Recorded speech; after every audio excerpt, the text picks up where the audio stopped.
Hello, everybody. I'm your host, Eric Bird, here at StopStrugglingNow.com. And today, it's more stock records, ladies and gentlemen. What are you doing? Are you paying attention? Are you wealth building while you can? You do realize it's game time. We've been talking about this for 3 years. It's game time. No matter how you slice it, you have to be in the stock game, in the wealth building game. It's easier, it's rising faster than ever before because there's manipulation. Therefore, you should start thinking about taking participation in it. There's no way around it. That's what you have to do. I got something in my back office that just happened, so I have to terminate. But anyhow, just letting you guys know, you got to be in the game to win. You can take L's, but you need to take some W's. So we're going to talk about this and so much more. The landscape is changing, and you need to potentially change with it. And welcome to the Assassination Financial Friday Night Live Stream. Stop struggling now, gear.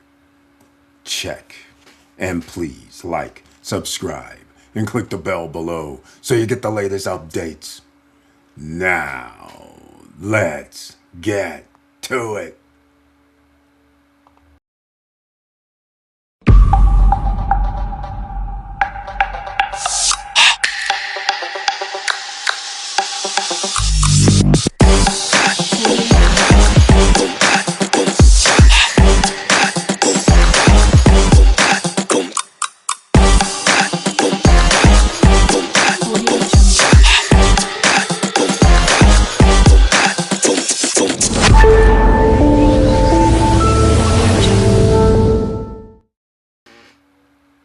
All right, welcome back, ladies and gentlemen. I want to thank you so much for being here.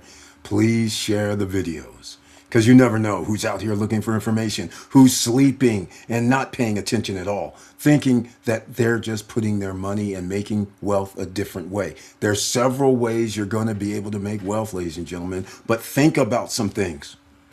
Why do you think they're building data centers? Do you know what data centers hold? Intellectual properties. It could be films. It could be TV. It could be books. It could be your NFT. It could be crypto. It could be a ton of things.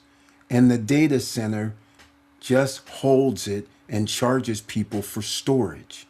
Those intellectual properties by those individuals that I just mentioned, they get to sell or license to another person. Remember, a few years ago, we talked about royalties at the time. Another way to build wealth, if you own intellectual property. In social media days, there's a ton of intellectual properties. Think about it. Just like this channel could be an intellectual property and is an intellectual property. You have enough videos.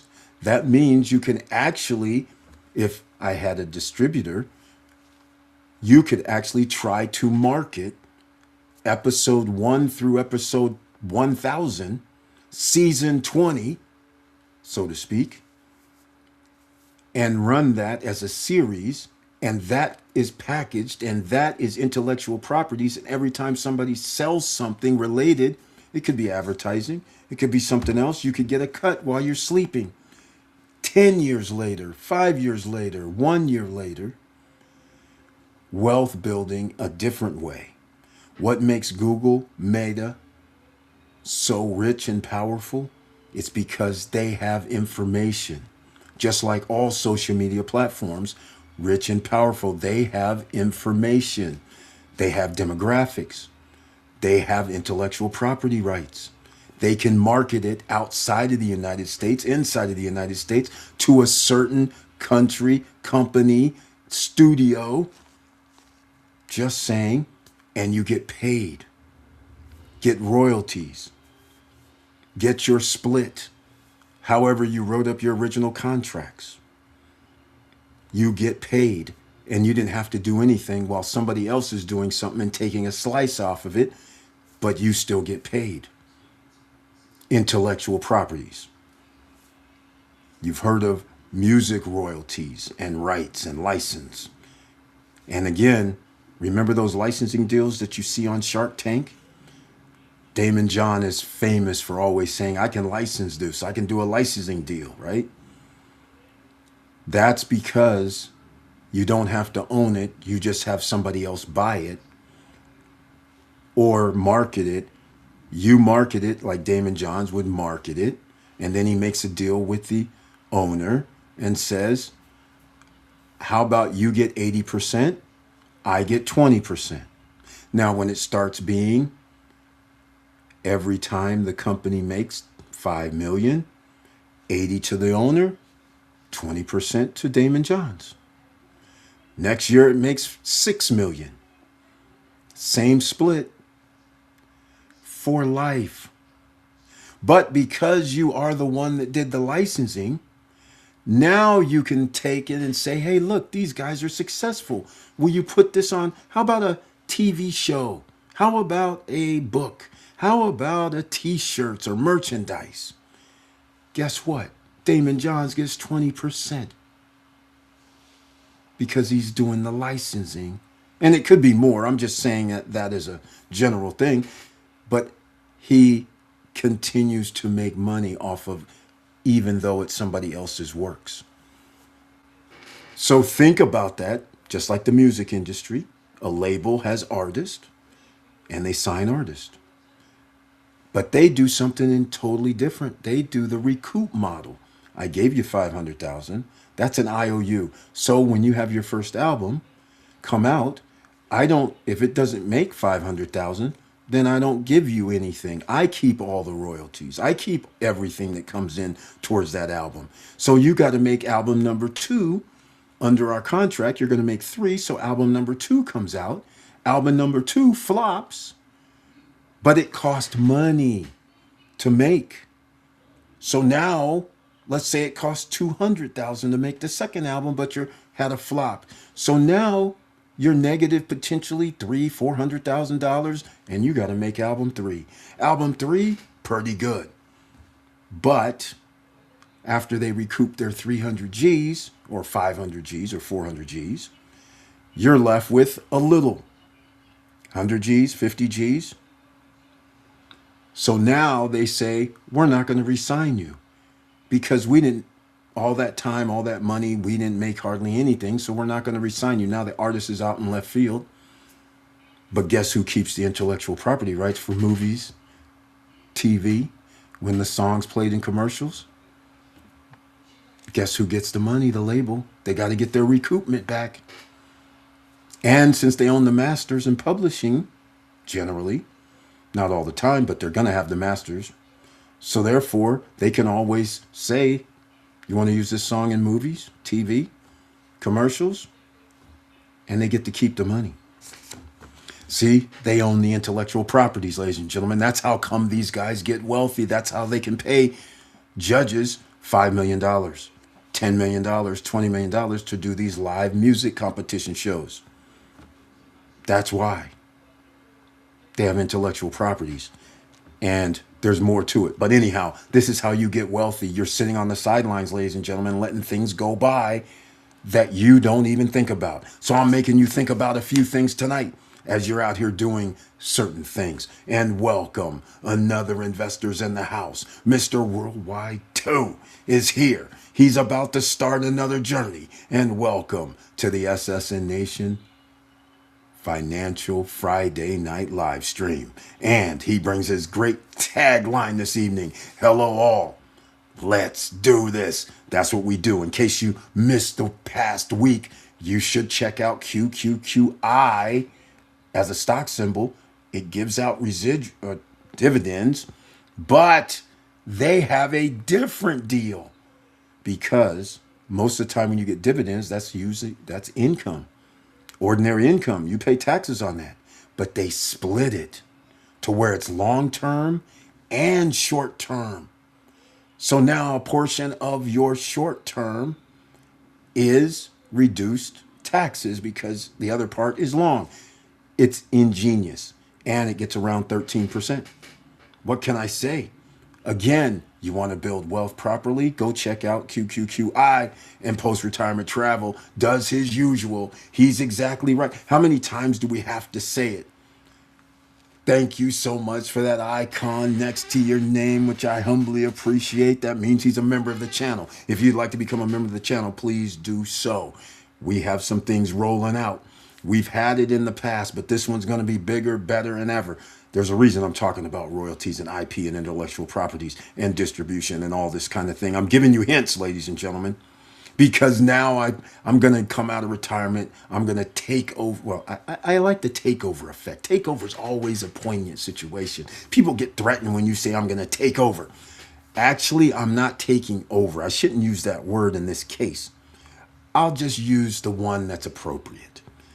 I plan on disrupting two industries with one blow. And it's looking a lot better than it did on Wednesday because I finally figured out some information. And I just got to tell you guys, once again, I'm thinking of things. So I'm like, what am I doing? I can just ask AI. And sure enough, AI solves my problem. Basically, the problem is this, like I was just explaining earlier. Let's get to this first. This tagline: stock market is still on fuego. I'm tired of winning. Need some L's. Enough is enough. There's never enough. The stock, this is what separates. See, this is the thing that people don't understand. If you have 93% of the stock market is owned by the top 10%. If the stock market goes up 10% and they are part of the wealthiest people, like a guy has $100 million, the stock market goes up 10%, that's $10 million to him.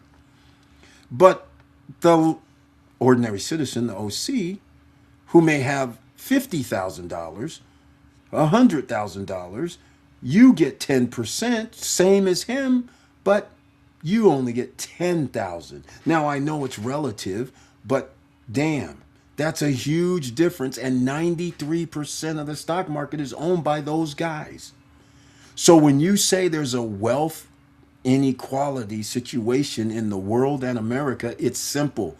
When you allow people to have this much wealth and you don't tax them, and all of a sudden now they have 500 million, 1 billion, 2 billion, 3 billion, 10 billion, 100 billion. And just so people understand some things, $1 million is generally a lot. 1,000 duffel bags of cash is $1 million. You need to grapple with this, please. You will never spend 1,000, $1 million duffel bag of cash in your lifetime, let alone have 2,000 bags with $1 million in it, which is 2 billion. How about 3,000? There's 365 days a year. You have to start doing the math. Who in their right mind is going to be spending $2 million a year or $4 million a year? These guys that have 3 billion, 4 billion, 6 billion, 10 billion, they can't even spend $2 million a day. Do you understand this? That's why this inequality is going to get worse. And this is also why in any country, you should not have the richest guys, which is the minority. They're not even 0.1% of the population, being able to craft rules and regulations that the 99% have to live by based on their goals to world domination. So how do they world dominate? Just what I'm talking about tonight, ladies and gentlemen. The stock market is number one. Stocks are derivatives. So keep that in mind. So when it's on fuego, remember who's winning the most. Again, if I got 100 million and all you have is $150,000, stock market goes up 10%, that's 15,000 to you. That's 10 mil to me. And if it happens 2 years in a row, oh my. That's 30,000 for you, 20 million for me, but now I get to compound it. So actually, it's 21 million. You see where this goes. You get 30 in 2 years, they get 21. You double that to 4, they get 40 million, and you get 45,000 compounded wise. Do you understand that is a huge discrepancy? And I get to use 5 to 10 million to reinvest into something else. Buy companies that make money. Get loans that buy companies. You guys getting this yet? It's Financial Friday night, ladies and gentlemen. This is why we have to talk the real game. You can't be sitting on the sidelines.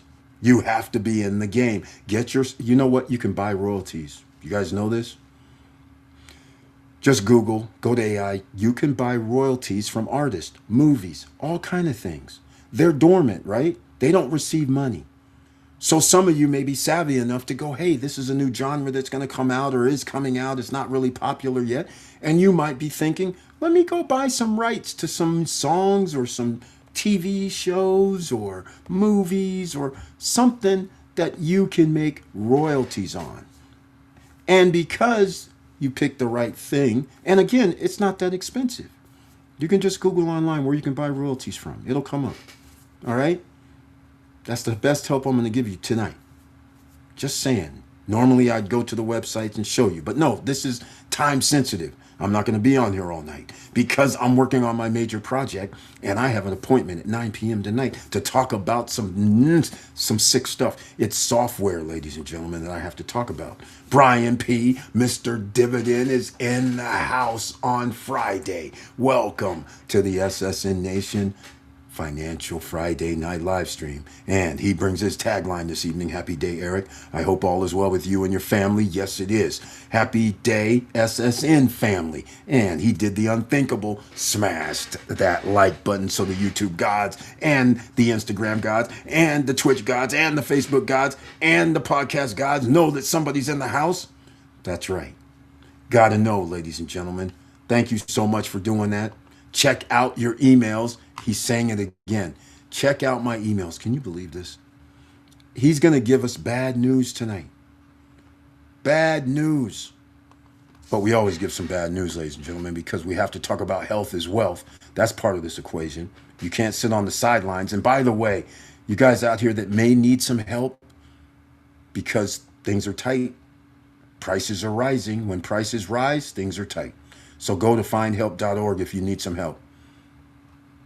That includes food, that includes shelter, that includes job training, that includes medical, that includes help with mortgages or rents, that includes subway, bus passes, train passes, that includes foods, like I already mentioned, that includes a lot of things.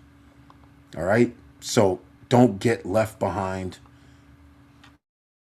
any further. If you need help, time to seek it if you're in the United States. If you're outside the United States, I can't help you with this right now. But don't worry, ladies and gentlemen, there's not that many people watching. We don't, for some reason, we're not streamed to outside the United States. We might have 1 or 2 people that might see this, but that's it. Put in your zip code. It's that easy. All right? In the chat room, I am going to put down some information regarding the findhelp.org. You got to thank Matthew Lesko, the late night guy that always talked grants. You got to thank him. All right? Because he's the one that came on about 2 years ago and told us about findhelp.org and 211.org. For mental health, 211 on your phones, your cell phones, or any phone in America goes to the mental health line. And you can go to 211.org as well. Because a lot of people are stressed right now. Let's just face facts. People are worried about if they're going to have a meal on the table or if they're going to have their vehicles repossessed or they're going to have their lights on. That's a serious thing. So that's why when you have disposable income, you should not be wasting it. You should be using to invest it. That's the key right there. You have to hold up and invest in something. All right. So I'm making a pretty huge investment on what I'm doing right now. The reason I'm doing it is, like I said, we're doing a disruptor scenario. And I'm trying to blend in as fast as I can and get the party rolling. And fortunately, I've come up with a way that I get some intellectual properties and rights and licensing and things of this nature. It should happen relatively quickly. I can't go into this too deeply, but obviously, when you start talking about that, that means you get paid for a very, very long time and you get to pass it down. That's why you need a trust, and not one that can be pierced. The one where you own, your business owns it, but then you want to protect it on another level so it can stay, let's call it, within the family. So that's why you need a trust. I am not a estate planner. You should talk to them. But I will advise that if you want to try to protect something, you should have a trust, and it should be a trust where you no longer have the rights to do anything with it. So, because otherwise you're going to pierce, they can pierce it. All right. So let's go. Eric, today I received prepared a close letter from CounterRock. It includes the closing fees and even the starting HOA of $325, which come to about $2.50 per square meter. Okay, it went from $2 to $2.50. I expected $3, but hey, it is what it is. Yeah, that's kind of interesting. Are they talking about when you're going to have your title? Because in DR, how it actually works is they can't even ask for a title until all the units in the building are done, and then you have to subdivide to get each title separately.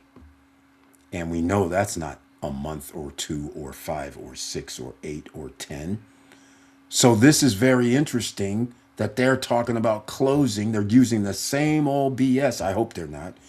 But other developers have used this tactic to have people say it's closing, and then they have people moving in the place, cutting on their electricity and water, and don't have title, and paying HOA fees. And I'm like, scandalous is number one that comes to my mind. And number two, that's just wrong. I'm not moving it. I don't know. I'm not moving it nowhere that I don't have, you don't have title, where I'm getting title. That's not even a thing. Not even. That's high risk. Why would I move in a place if I don't have title? Just saying. So hopefully they have title, but a lot of places, just so everybody knows, it may not be CounterRock, but other places try to get people in sooner and making them commit and making them pay the, most people have an IOU, the last amount, right? 30%, 20%, 30%, 40%. And they want people to pay that 30, 40% or whatever. And then they can't even get title for another year. And I'm like, well, what are you doing? It's crazy. So anyhow, so they're sticking with the December deadline. Is that what they're saying? Let us know. You said close. Wait, what do you mean closing fees? Wait, they're not Comfortour? What closing fees? There's no closing fees. You have Comfortour, I think. Right?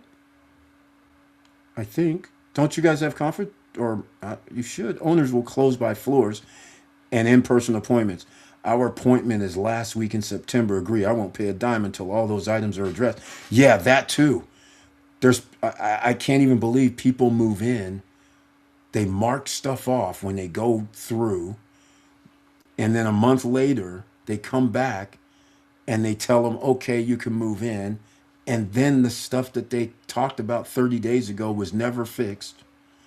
And now people move in apartments. Now, this isn't a large percentage. But 5 people that has deliveries out of 40 or 30 people is more than enough. That shouldn't happen. Why are you giving me my property and it's not fully finished? That doesn't make any sense. But that's what happens in the Dominican Republic and a lot of countries that are developing nations like that, because people have spent their money And what do? They normally say, oh, well, since I spent all that money, I paid for it, they'll figure it out, they'll fix it. But it's not prudent to see if they fix it or not. It's prudent to make sure they have fixed it before you give them any last monies. It should not be, I give you money, you give me keys, and I still am bitching about some stuff. That should not be a thing. All right? There has to be standards out here. All I know is, since I'm going to have Larimar, if they pull this same type of stuff, like, see, right here, this thing about we're going one floor at a time, my question is still going to be, are you finished? Because that means you're not going to have a deed for me. Where's my deed at? Because here's the bottom line to the story. If they finished it, that means they have to have title of the property, which means it had to be subdivided. They can't give me title if I give them, let's say I owed $50,000. I give them 50,000, just like if you have a car deal. I give you 50,000, I expect you to have in hand a deed, a title.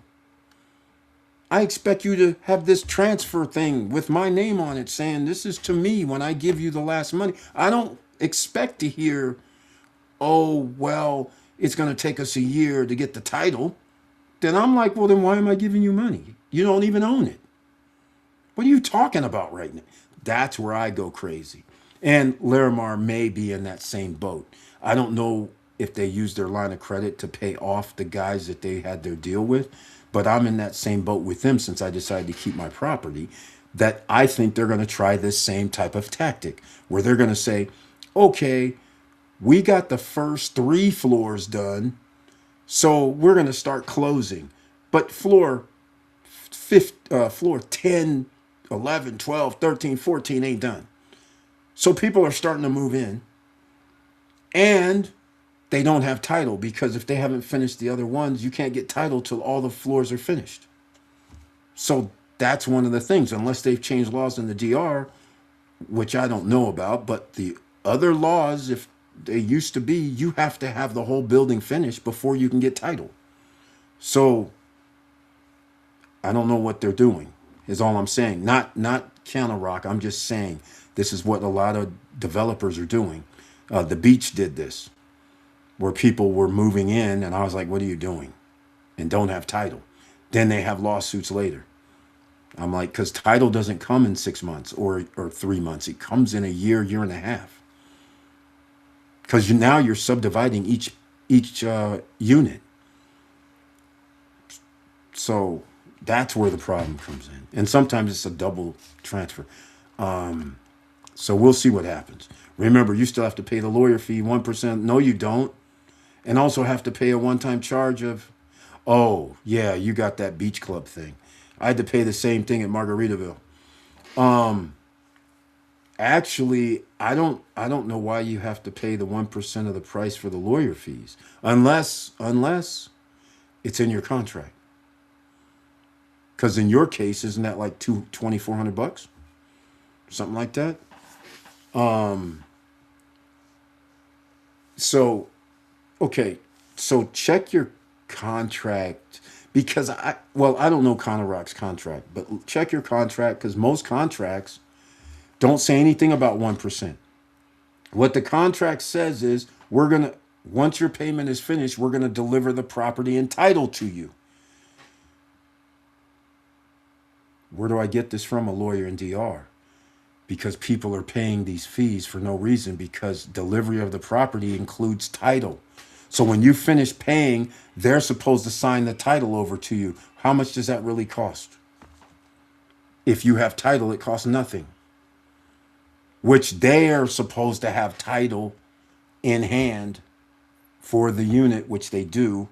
So therefore, all they have to do is sign their name or record it, whatever, it's a deed situation.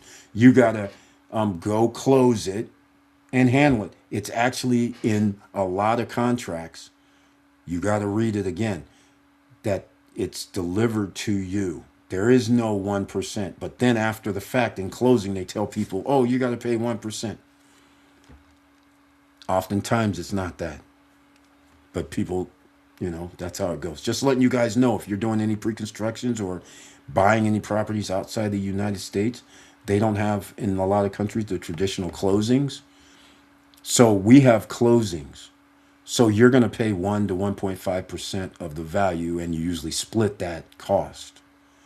In DR, they just tell you, oh, you, like right now, you just pay 1%. And you're like, no, my contract doesn't say nothing about this. It says at the end, when I finish paying, you're going to give me title.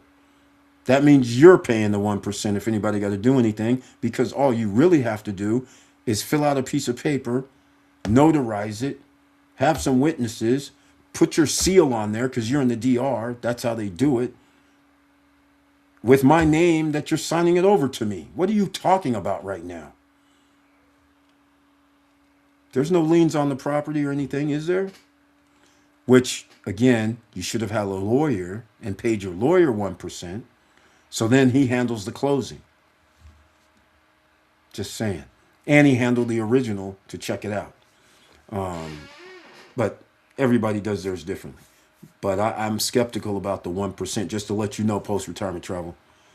So it costs you $2,000 for access to the beach club. That's you. Do they still have it set up where if you, or not you, but renters, if they rent your place, the renters can't go in, right? They still got to pay the $35 entry fee per person to go to the beach. They still got that going on, or did they finally come to their senses and allow everybody to go to the beach? Because in DR, the beach is supposedly free, which begs the question, how can they block it? I don't know. So that's very weird, but hopefully they stop that nonsense about $35 consumption fee to go to the beach. That's a travesty, a big time travesty, because you can't walk through Hard Rock. No bracelet, no walkthrough. So that would be interesting. All right, ladies and gentlemen, let's get into it, because the stock market is on fuego, as Post-Retirement Travel Mr. Worldwide 2 talks about. And also, we're going to have to get to some other things, because we do talk about recalls. So we're going to talk about that.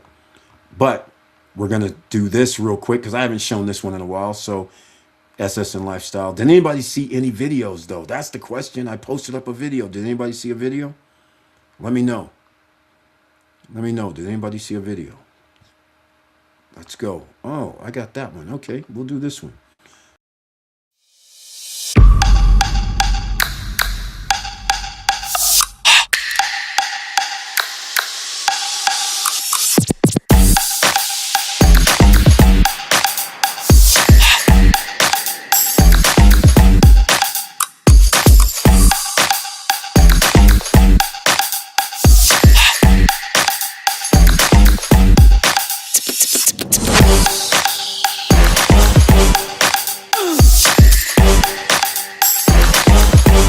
Come on, come on.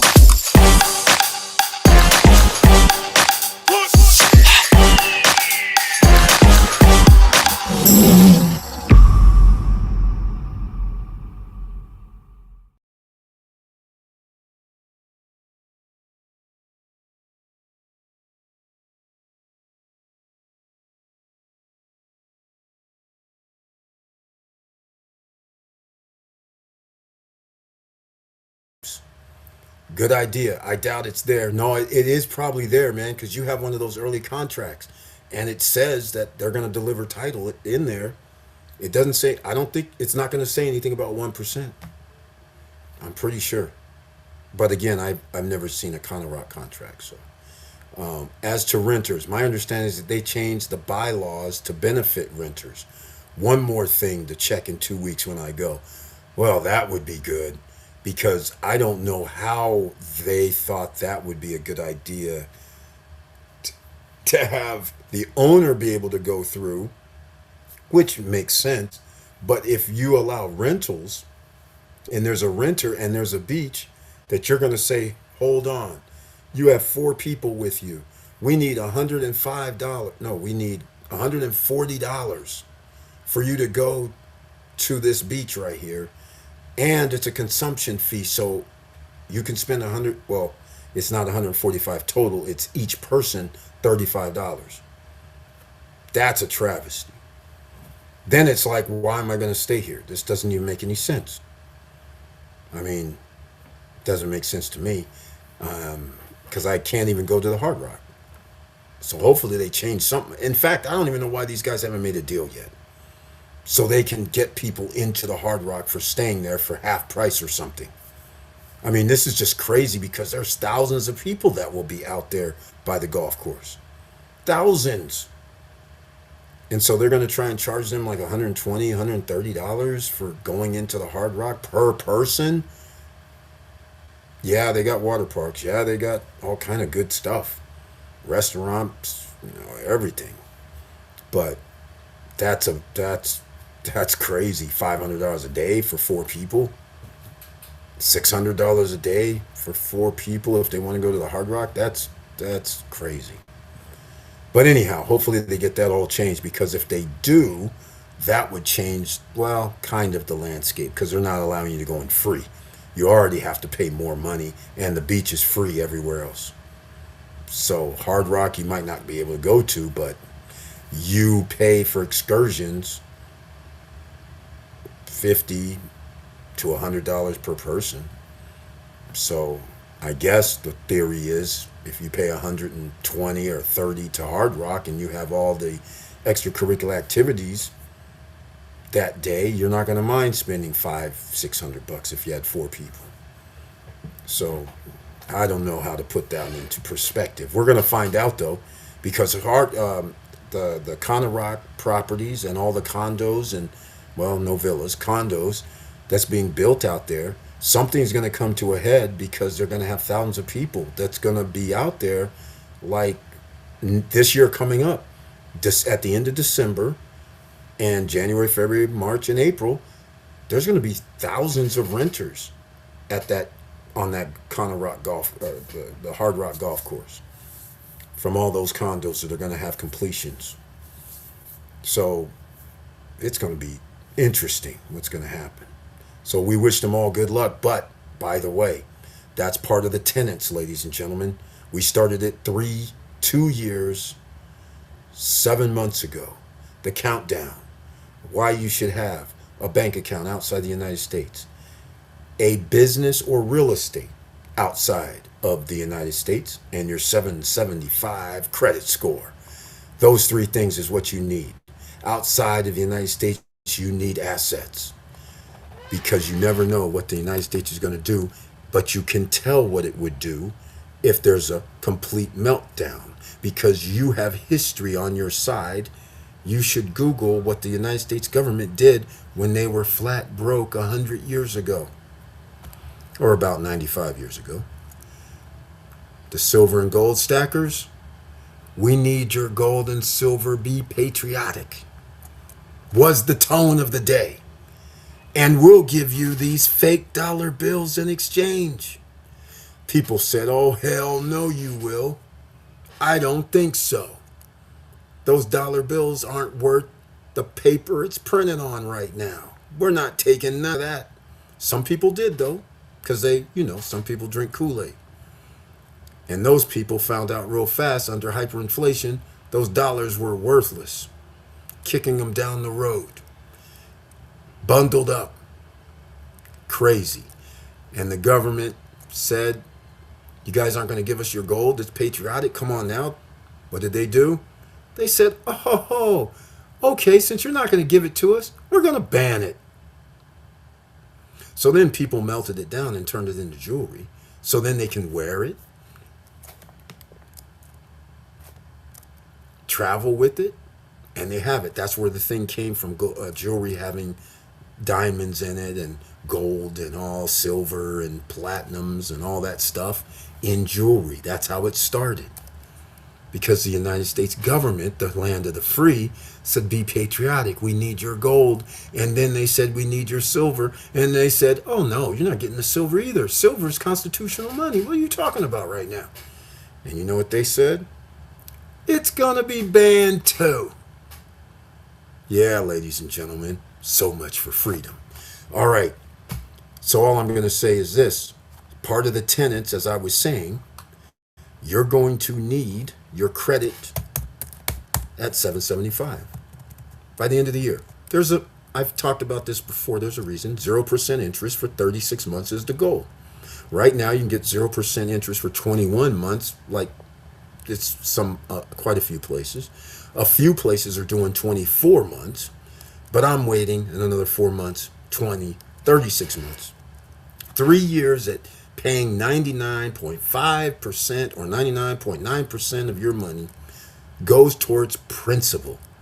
Do you know how fast you would pay down things if all your credit cards were 0%? Which would not benefit any credit card company. But they're going to need people. There's going to be a lot of people defaulting on this all-time record high credit card debt.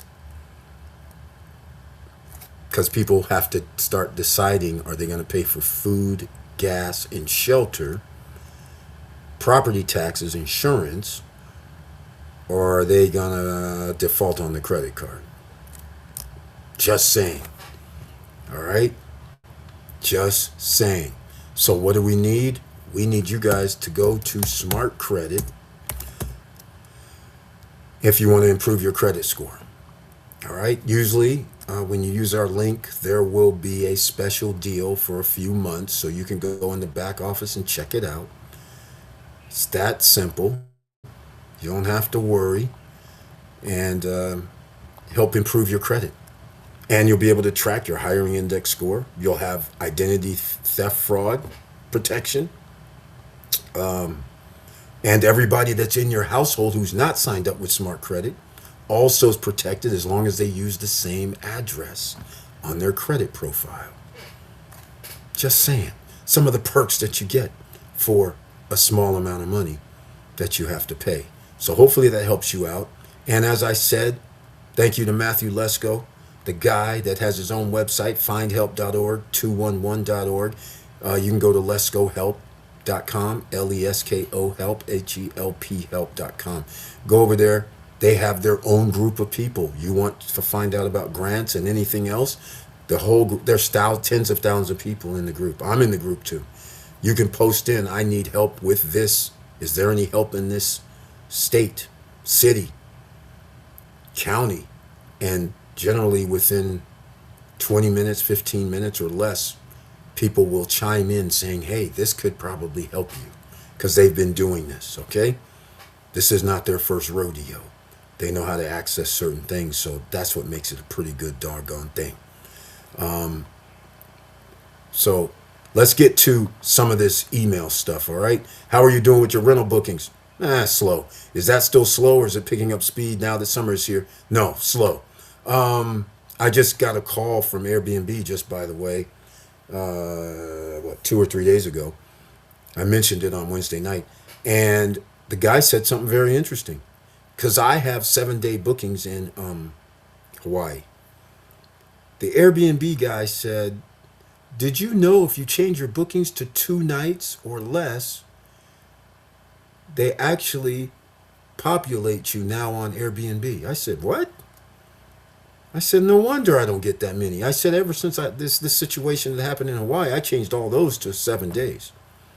I was like, I'm not trying to be in the top 10% list.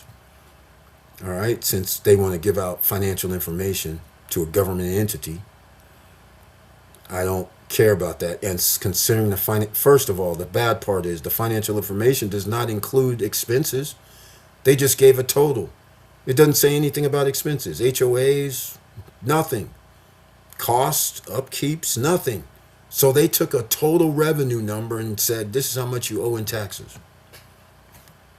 I'm like, this is crazy to me. And like I said, they don't even have jurisdiction, really, because it's not a residential property. It's not a residence. In my opinion, I sent this to them, and I said, you guys are way out of line.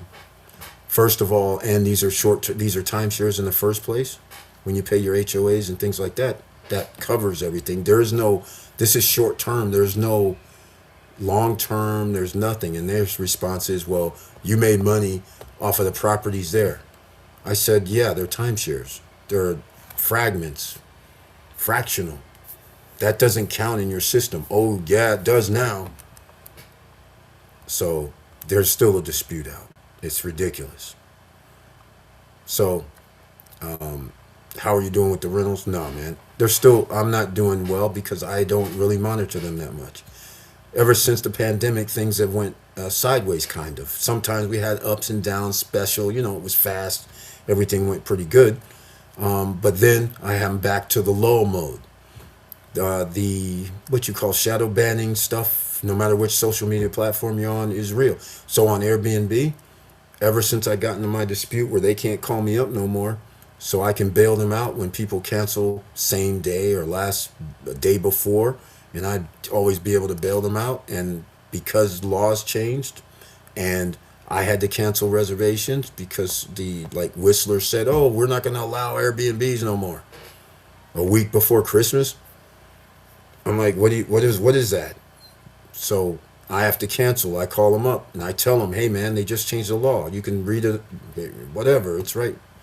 They're just like, "We don't care. We're gonna take out $1,000, $2,000 from your account." I'm like, dudes, seriously, seriously. I can't. They can't check in. They banned it. There's nothing I can do. Well, we're gonna attach $2,000 to your account. Oh, that's what we're doing now. Okay. So anyhow, I'm not all broken up about it. Let's just put it that way. All right. Let's just. I almost have. Okay. Zero zero. Let's get this number straight. Air. Social media platforms. Let's say $20. Airbnb. Let's say this is annual now. $20 is monthly for social media platforms. And let's say Airbnb's probably, well, let's put it this way. Airbnb didn't have to send me a 1099 last year or the year before. Let's just put it that way. All right. Um,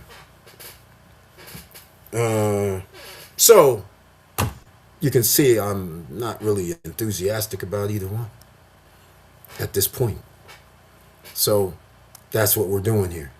So that's why I figured I'll come out of retirement because I'm going to disrupt an industry and it's going to be fun to watch the meltdown. Because on Wednesday, I thought the gatekeepers were about to win. I really did. Because that data center stuff that I was talking about, they host the way you, well, I can't say anything right now because I got to get things fixed up first. The way things are, the gatekeepers control every phase.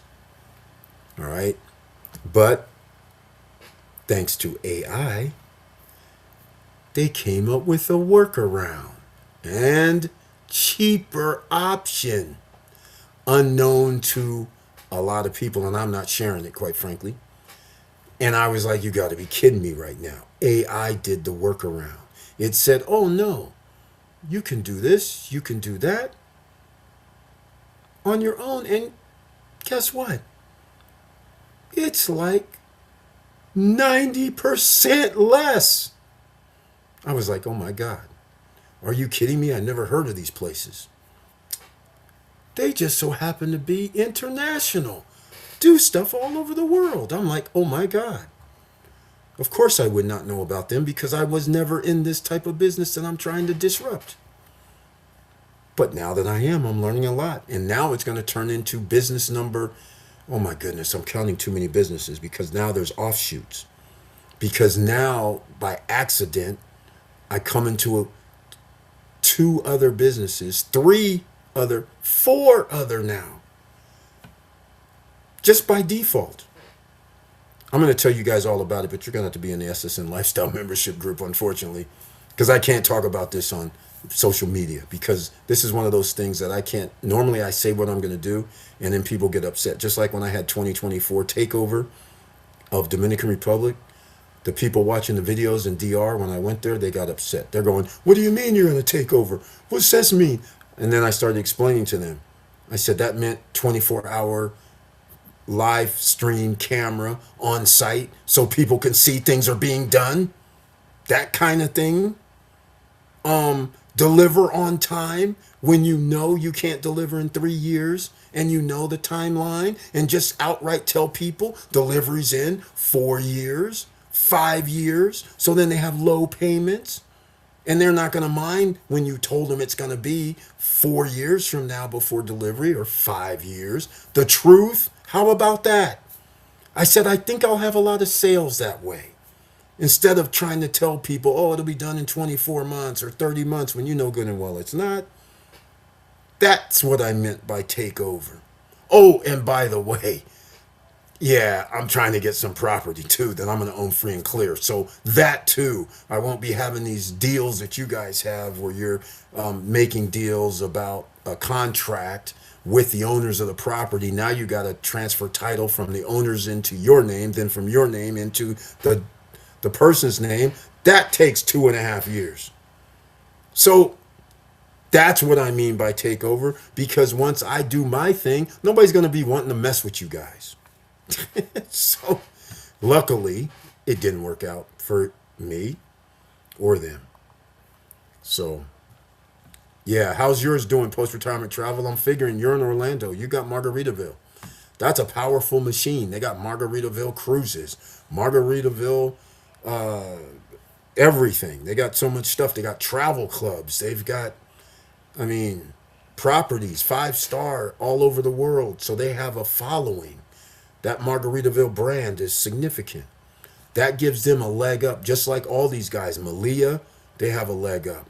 Any of these, all Hard Rock, any of these guys, they have a leg up, because people don't understand. If you walk into any of these all-inclusive places, the reason why they're all over the world is because the secret sauce that they don't talk about, and people usually don't even realize, they have their own in-house travel clubs.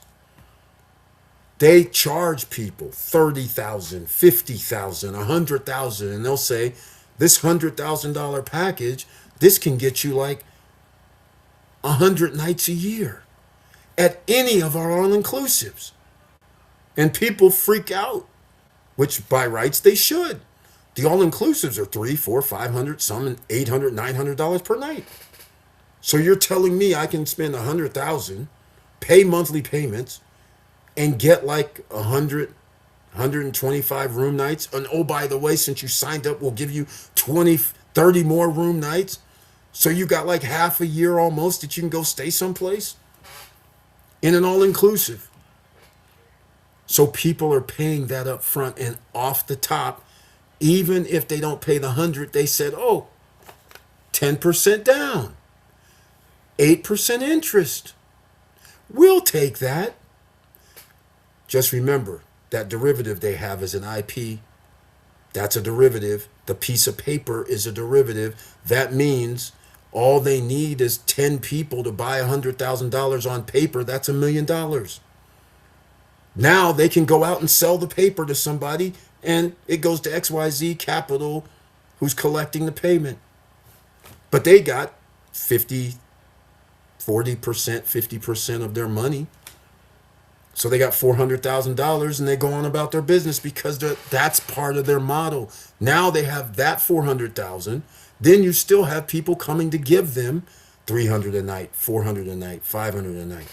So that's why they can last longer when there's a bad season or bad year, because they already have thousands of people that have these packages. And that's why they're entering into the next phase. Condo, timeshare, ownership. Those people who are in that club will be able to go use condos like the Airbnbs instead of staying at the all-inclusive resort.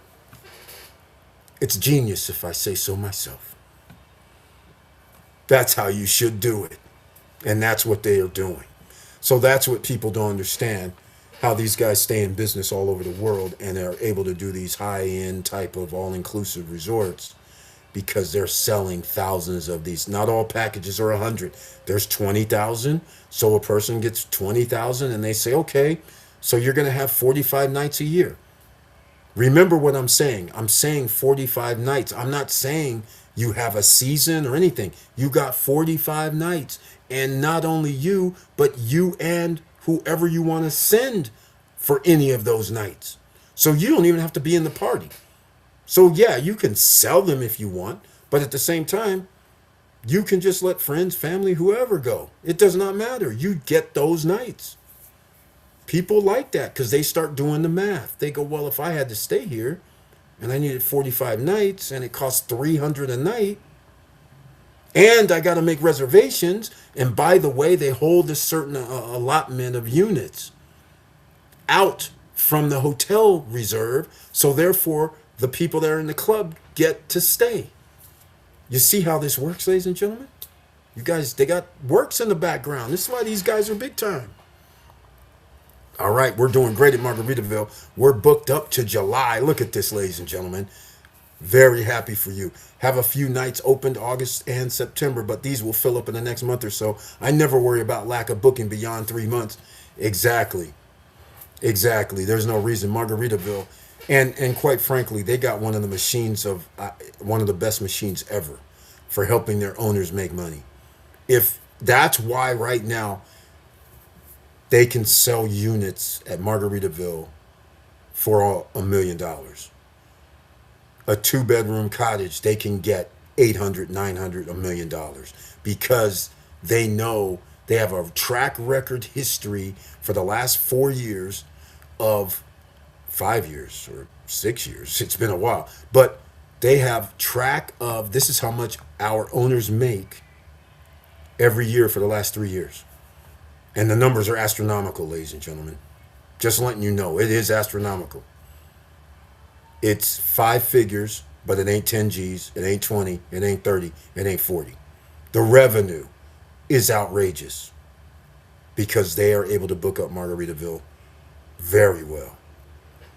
So, just saying. So, by the way, post-retirement travel, what happened with that new project? Was that really 300,000, 350,000 for the 2-bedroom cottage or two whatever they're making? In a different section, of course. Probably not going to have the nice views unless they bought some more property on the edge.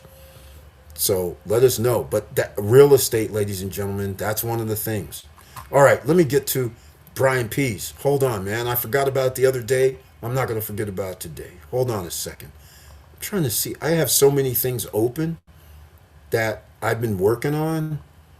And again, this feels like my younger days when I was doing 5 things at once. And it's ending up where 5 things at once is getting kind of hectic. But thanks to AI, it's helping me out greatly to compartmentalize. And I got a meeting tonight at 9 p.m., I think. Now that I'm thinking about it, hold on a second. 9 p.m. Pacific, which is good. That's 12 midnight, so we're not going to be on that long. But I need to double check. I forgot about that because this has something to do with, let me see what time it is. Yep, 9 p.m. Pacific time. Okay, so that's what we're going to do. All right, let's go. How come I should have this up somewhere? Why didn't I? I did this the other day. Which is weird. So, okay, well, looks like I messed up. And I thought I kept it open just so if Brian P. showed up, I would always have it. Let's see if I can, do I have to log in or not? We're going to find out shortly.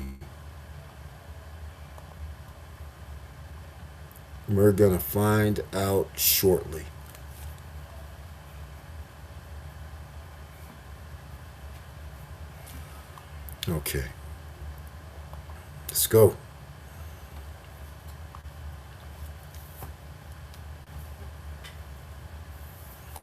And I got to be fair to the platforms. You guys, I used to make videos almost every day. Well, not every day, really. But I used to make normal, not the live streams. I would make other videos. Like there could be 2, the live stream and a video I would drop. And then the next, a day, 2 days in a row, I drop a video. One day I wouldn't. Then one day, then maybe skip a day, then another. At least I did like 4 videos a week. Now I do none. So there is a difference from what I used to do. But that's only because I'm in this health crisis with my aunt, so I don't have time. And I'm sitting here right now. I'm going in a whole nother blowout position of takeover. I guess I better start using takeover. A new wave of ICE deployments to impact 40 or more states. More taxpayer money, but no infrastructure. Another $1 trillion. And your Medicare and Medicaid and health care, forget about it. And your sons and daughters, automatic, if they're up to 42 years old, 18 to 42, automatic draft. They're in possibly the draft. So your auto draft, your number could come up. For what reason? Um, Rubber stamped. That's a travesty. U.S. judge will not rubber stamp Elon Musk settlement with SEC. Wait, what? Wait a minute. Wait, what? Are you serious right now? They are not going to rubber stamp an Elon Musk settlement with the this administration's SEC? What judge is this? What judge has the balls? I got to go with this. I got to go look at this. This is going to turn to what somebody, a president of the United States, is going to go. This is a low IQ judge. He shouldn't even be in his. He shouldn't even be in his judgeship. Yeah, I got to read this. Will not rubber stamp. Yeah, this is true. May 8th. Federal judge on Friday declined to quickly approve a U.S. Securities and Exchange Commission 1.5 million settlement over his purchase of.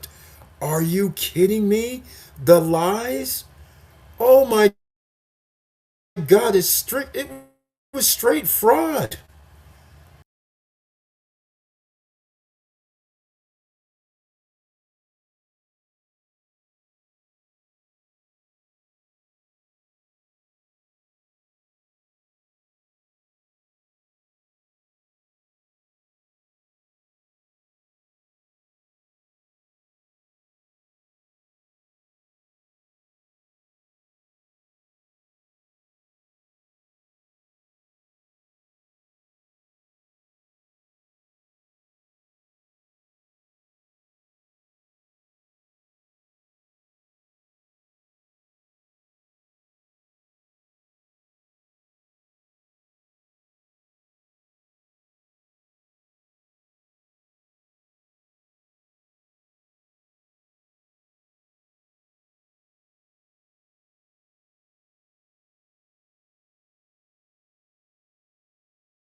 Or less, knowing you're going to buy it, and you're trying to make the price drop. That's market manipulation, and by rights, under the SEC laws, he should have went to jail. But okay, I won't say anything. We're doing great. Take your time. No worries. We're getting into it right now, mate. Okay, that is wild. 1.5 after he makes 150 million. My God, ladies and gentlemen, I just can't take it. Climate driven depopulation and adaptation realities. Oh my. Oh, did I not tell you guys? You live in a third world country, you don't know it yet. Have you noticed everything is based on nothing? You're going to have more Gestapo in the streets. It costs $1 trillion. They're already paying $1 trillion, but take away your Medicare, Medicaid, and health care and food assistance. So basically, you're rounding up people who work and you're gaslit into the detriment to society. Meanwhile, the guys running around with masks on their face are the good guys, rounding people up at job sites and courtrooms and in airports. I'm like, what the? You're the good guys. Okay. And their taxpayers were broke. I don't see how paying $1 trillion for ICE Gestapo is going to help anything other than it will help America with a K after you got rid of the Voting Rights Act, because you know you need a law to make sure that some white guys will do the right thing and allow minorities to vote. You have to make laws, you know. So now those same guys that grew up descendants of the EU, descendants of the 1950s and 60s, those descendants now are in control, and they say, yeah, we want to revoke that stuff. We don't want you guys to have rights. We want you guys to live under our Jim Crow. That's where this goes, ladies and gentlemen. I just got to be honest. And that's why, even more reasons why you're going to need wealth, and more reasons why you need the eject button plan if you are a minority. And women, you're a minority according to them. You couldn't vote before. They're getting around to that shortly. Just a matter of time. So think about all these things your grandparents have that you're not going to have, because Jim Crow's on the table. Because soon as that law passed where they struck the Voting Rights Act down, Louisiana stopped their voting so they can realign, gerrymander. So what they're going to do is, wherever the population of black people are, they're going to separate them and put them in a larger majority white section for the House seat. So you won't have Democrat seats. That's what gerrymandering is. You split it up. So if you have, like in South Carolina, they did the same thing. You have 400,000 or 500,000 people in two separate areas, which in this case was black people.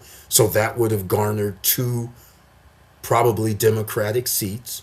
So what did South Carolina do? They said, here, we're going to combine those two into one district.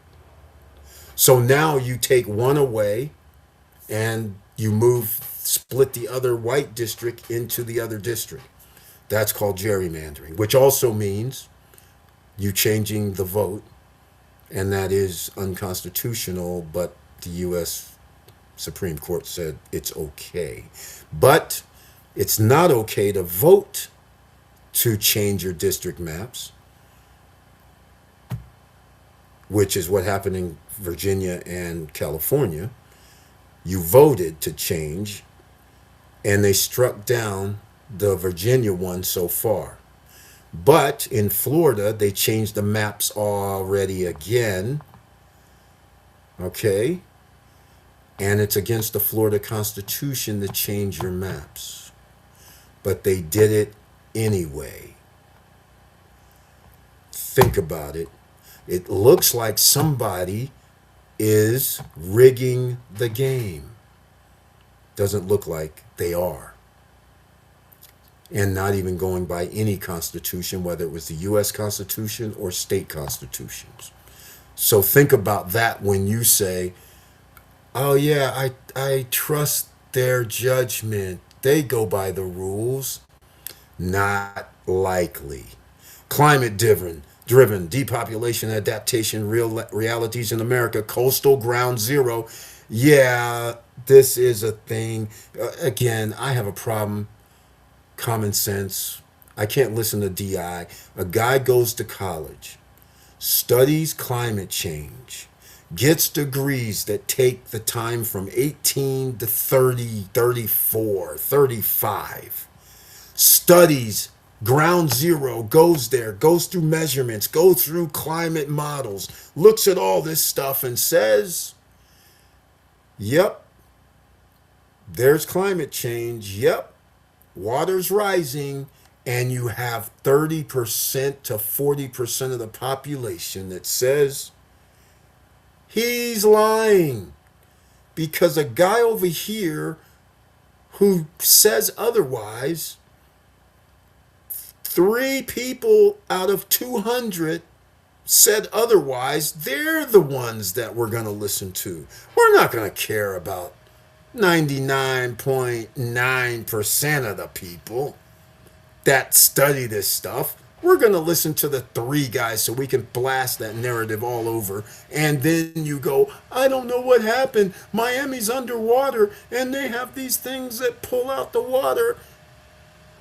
That's right. It's already happening in Miami. If you're in South Beach and you're driving down the road, the inlet, you'll hear, they camouflage them. You can hear the machines.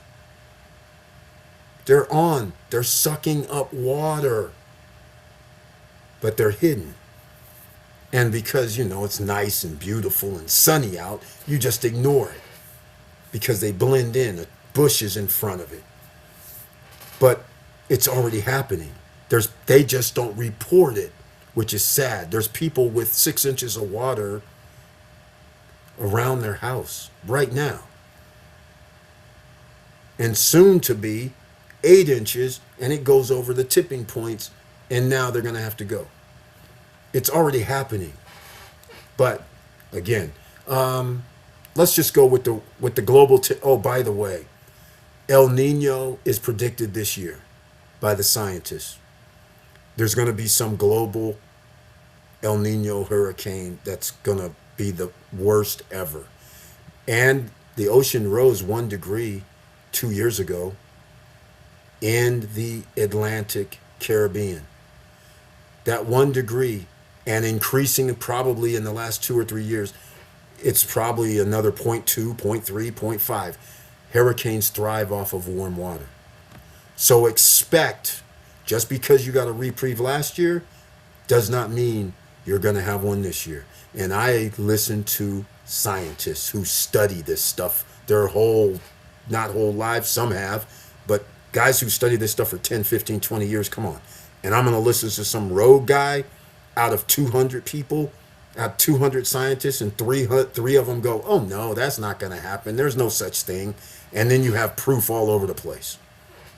That's craziness. And glaciers are melting.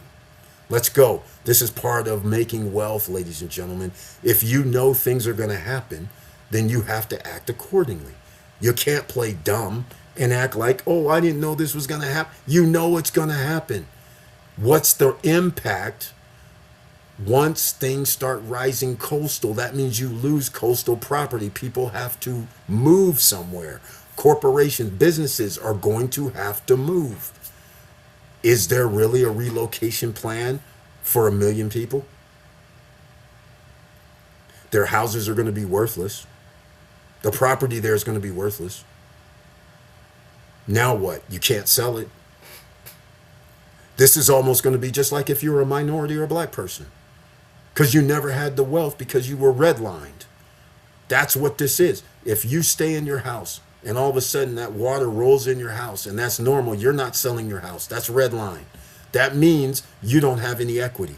You don't get to partake in the American dream because you bought the house, you paid the house, but your house is still worthless, like a red line house. If you don't know what that means, go look it up. That's why you have to prepare yourself and you pay attention to things like this. Uh-oh, he says I got cut off. Uh-oh, we can't be cut off, can we? It looks like we're live, man. Hopefully I'm not cut off. Could be. Could be. It says 11 minutes ago. Can't hear you. What the heck? I show we're live. Let's go check. Yeah, I show we're live, man. Check to see if something's off over there. We can hear you now. Okay, thank you, man. Appreciate it. Yeah, I don't know what happened. Yeah, I did see something earlier, but thank you very much. So hopefully you heard my little rant about this nonsense. And it's not nonsense. Climate change is a thing. All right, it's been a thing. People tried to warn you. So this year, it just came out today. El Nino super hurricane. I don't know what they called it, but they say it's coming. And that one that happened in upstate, like in New York and New Jersey and all that a few years back, holy smokes, it went that high because the waters are warm. They're too warm. And they're melting the ice caps. Fresh water, by the way, just saying, is gone. Okay, here we go. We got something else happening. And it said New Orleans. By the way, New Orleans is under, they have levees and stuff. They're really underwater. And if this surge of water comes, New Orleans is toast. I don't even know. New Orleans is so cool, right? But really, how do people live there? Knowing that any given hurricane season, half of the New Orleans could be underwater. And I don't mean like 6 inches. I mean like people's tombs are rising. Okay, that's what I'm talking about. People's caskets are rising. That's how, that's serious. Scientists warn New Orleans residents may need to begin relocation planning now. Study finds. See, this is what I'm saying. This is what I'm saying right now. This is crazy. How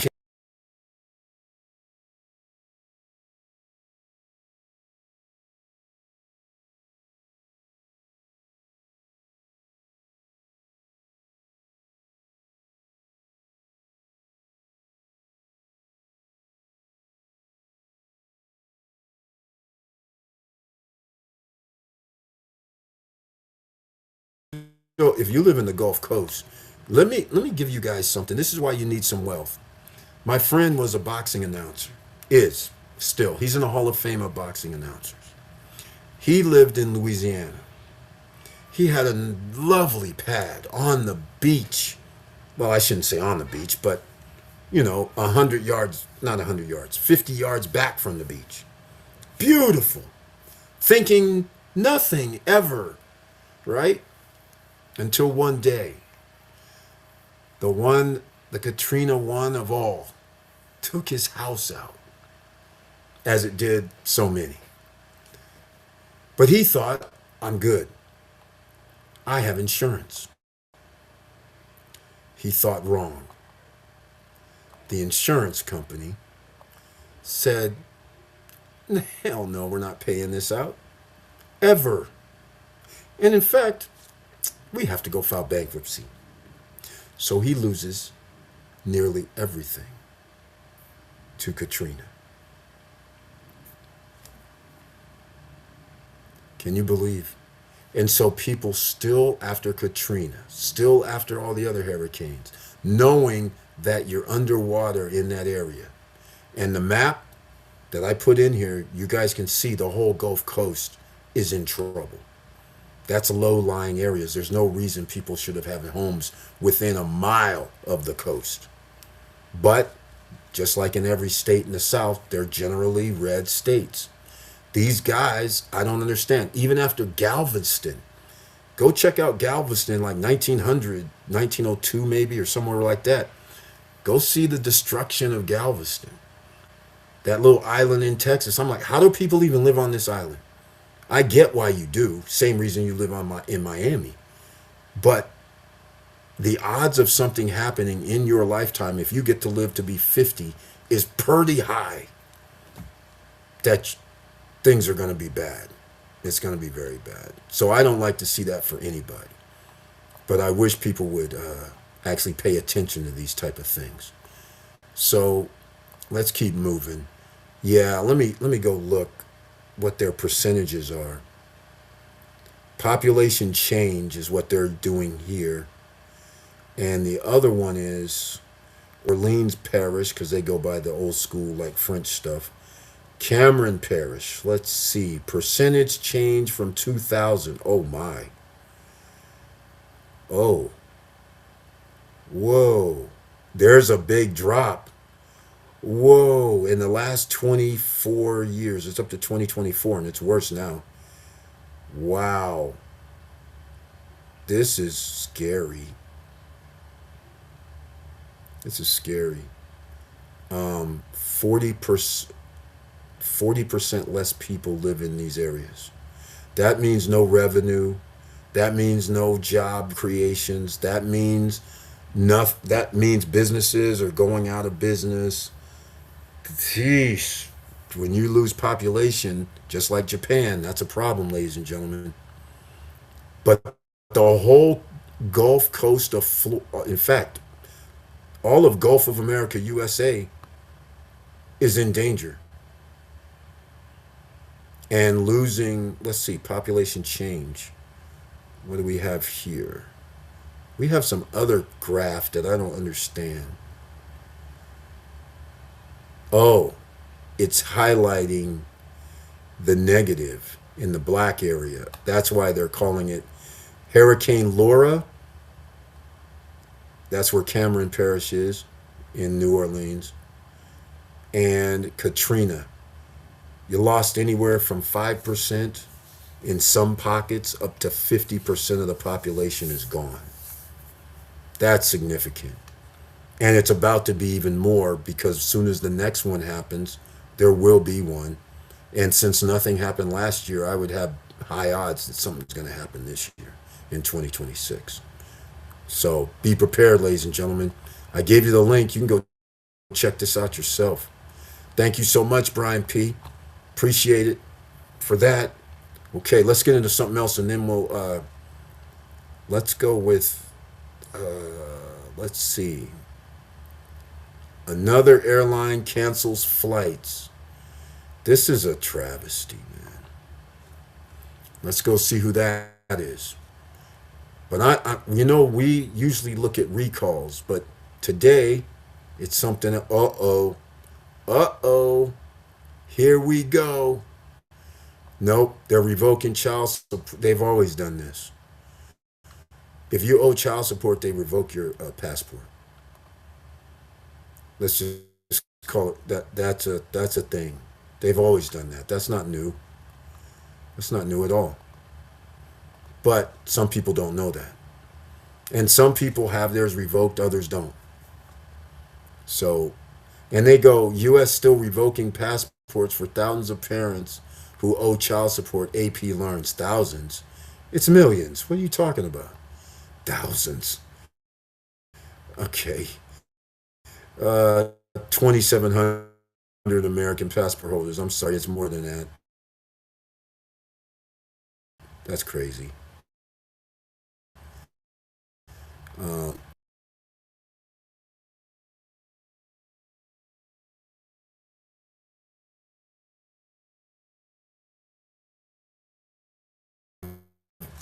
Child support in the thousands, tens of thousands. So, that's how it goes. Another airline cancels flights until June, offers travelers refunds. The airline blamed the turbulent start to the summer travel. You think? Come on, man.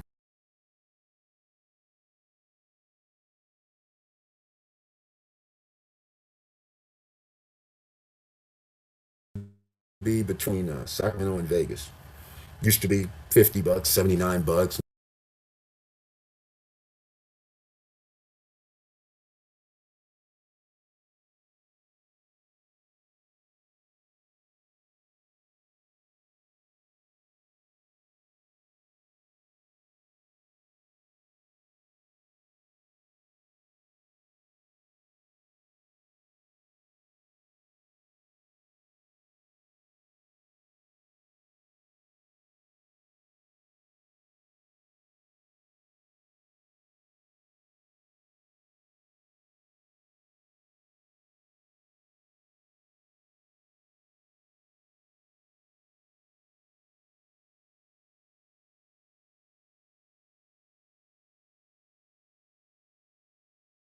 To 200 range. None of these, you're not getting like, well, you could. They have, if you stay overnight flights or something, then you can do 79, 75, and whatever.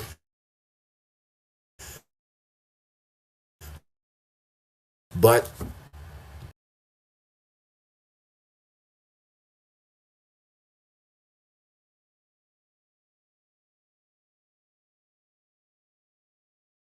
at least some airlines banned from the deceptive. Okay. So I couldn't find out. I'm not going to go look since they're putting it. No, my ad blocker, I'm not removing it. Sorry. Not going to happen. So I don't know which airline it was. Hantavirus update. Spain readies for evacuations from cruise ship. CDC classifies outbreak as level 3. Emergency response, of course. Of course. Good luck, ladies. Didn't we talked about this, right? Health is wealth. Did we not say that there's going to be breakouts? We know there's going to be a COVID 20, 21, 22. That's normal. It's going to keep going. So this thing about you don't want people to have health care and vaccines and all this stuff, okay. Keep playing around, F around and find out. Mercedes-Benz to recall 144,000 U.S. vehicles over display issues. That's what? The LED in the car? Come on, man. What kind of... Yikes. I don't like this. I don't like hearing this. Snack mix recalled. Okay, you're going to have a link for this one, ladies and gentlemen. This is bad. Snack links. Jeez. Not good. Not good at all. Let's go find out which snack it was. Fisher. Multiple brands of snack mix recalled because of salmonella risk. Fisher Tex-Mex is on the poster. Recall of milk powder, dry milk powder by California dairies. John B. Sanfilippo and Son Inc. is recalling snack mix products flavored with the seasoning manufactured by a third-party supplier that contain the recalled dry milk powder. They have the brands, they have everything. If you guys want to know about it, I'm posting it up. All right? It's going to be in the chat rooms. We can't have you guys out here not knowing. Your family and friends might be eating this stuff. This is expected. Again, we talk about this all the time. All the time. FDA, USDA, some DEI hires that you decide to govern us, remove the inspectors, they loosen the regulations. What could go wrong? It's going very wrong. But if you're trying to depopulate, this is one way to do it. One way to do it. He's saying, can't hear me. I don't know. We can hear you now. Okay, good. All right, good. Okay, ladies and gentlemen, I'm not going to be on here too much longer because we're going to end this shortly. But hopefully you understand what I was saying. You heard my message. I would say this. You can Google irrevocable trust. Then you can Google your liabilities if you have an irrevocable trust. I'll give you a liability right now. Here's one. You own your house. It's paid off. You're 70 years old. You have to go to a facility. You can walk around. You can move around. It's just a facility that because you might have a little mental issues or attitude problem, that you can't stay at home and take care of what you need to at home. So you're going to stay in one of these facilities. You know what the facility does? Because you owe them money and now you're of age to collect Medicare, and because you have an asset, they decide you're going to have to potentially sell your asset and give us the money. First. Second, they say, hey, we get to keep your Social Security money because you're staying here. Think about it. This is mental health situation. So when people said what happened to Wendy Williams, she has a mental problem. The reason why you say a person has mental problem is so you can institutionalize them. When you institutionalize them, they have millions of dollars and they didn't put any irrevocable trust or trust of their assets. That means it costs $5,000 a day, $10,000 a day. You get the picture. So it behooves you to act like the wealthy. The wealthy have asset protection policies. You should have asset protection policies. If you have a brokerage account, then you should have a beneficiary on there. You should not leave it in limbo. and expect them to contact the beneficiary. All right? Simple stuff. Insurance policies, you better have your beneficiaries on there updated in case somebody passed away. You don't want it in limbo. Bank accounts, same thing. You don't need to put it in a will. Let's go. And you shouldn't even have a will, quite frankly. Just get that out of your lexicon. All right? Don't even think about none of that. All right, here we got some more. Broccoli, E. coli, seeds. Broccoli calabrese seeds. Hey, that sounds like a friend of mine. Calabrese. Um, this is so sick. This is sick. All this stuff. This is broccoli calabrese seeds recalled because of E. coli. They're called Germina broccoli. Jesus, this just happened 2 days ago. Seeds are being recalled in Canada because of contamination with pathogenic E. coli. The recall was triggered by a recall in another country, according to the Canadian Food Inspection Agency. No illnesses have been reported, but still, 5 to 10% could hurt people. You don't want to be in there for this, ladies and gentlemen. Just so you know. Condition can cause other and serious ongoing problems such as hypertension, chronic kidney disease, brain damage, and neurological problems. See, taking people out. America's no different. We live in a third world country. We're not sitting out here doing anything special to protect citizens, and those third world countries aren't either. They're like, we'll depopulate 8 billion plus people. So, nothing to worry about there. Sickening. All right, I'm about to get, I guess you can't get shadow banned any further after you already shadow banned. Here we go. That was the last one, ladies and gentlemen, unless I see another recall on my list. Pending approval. What's...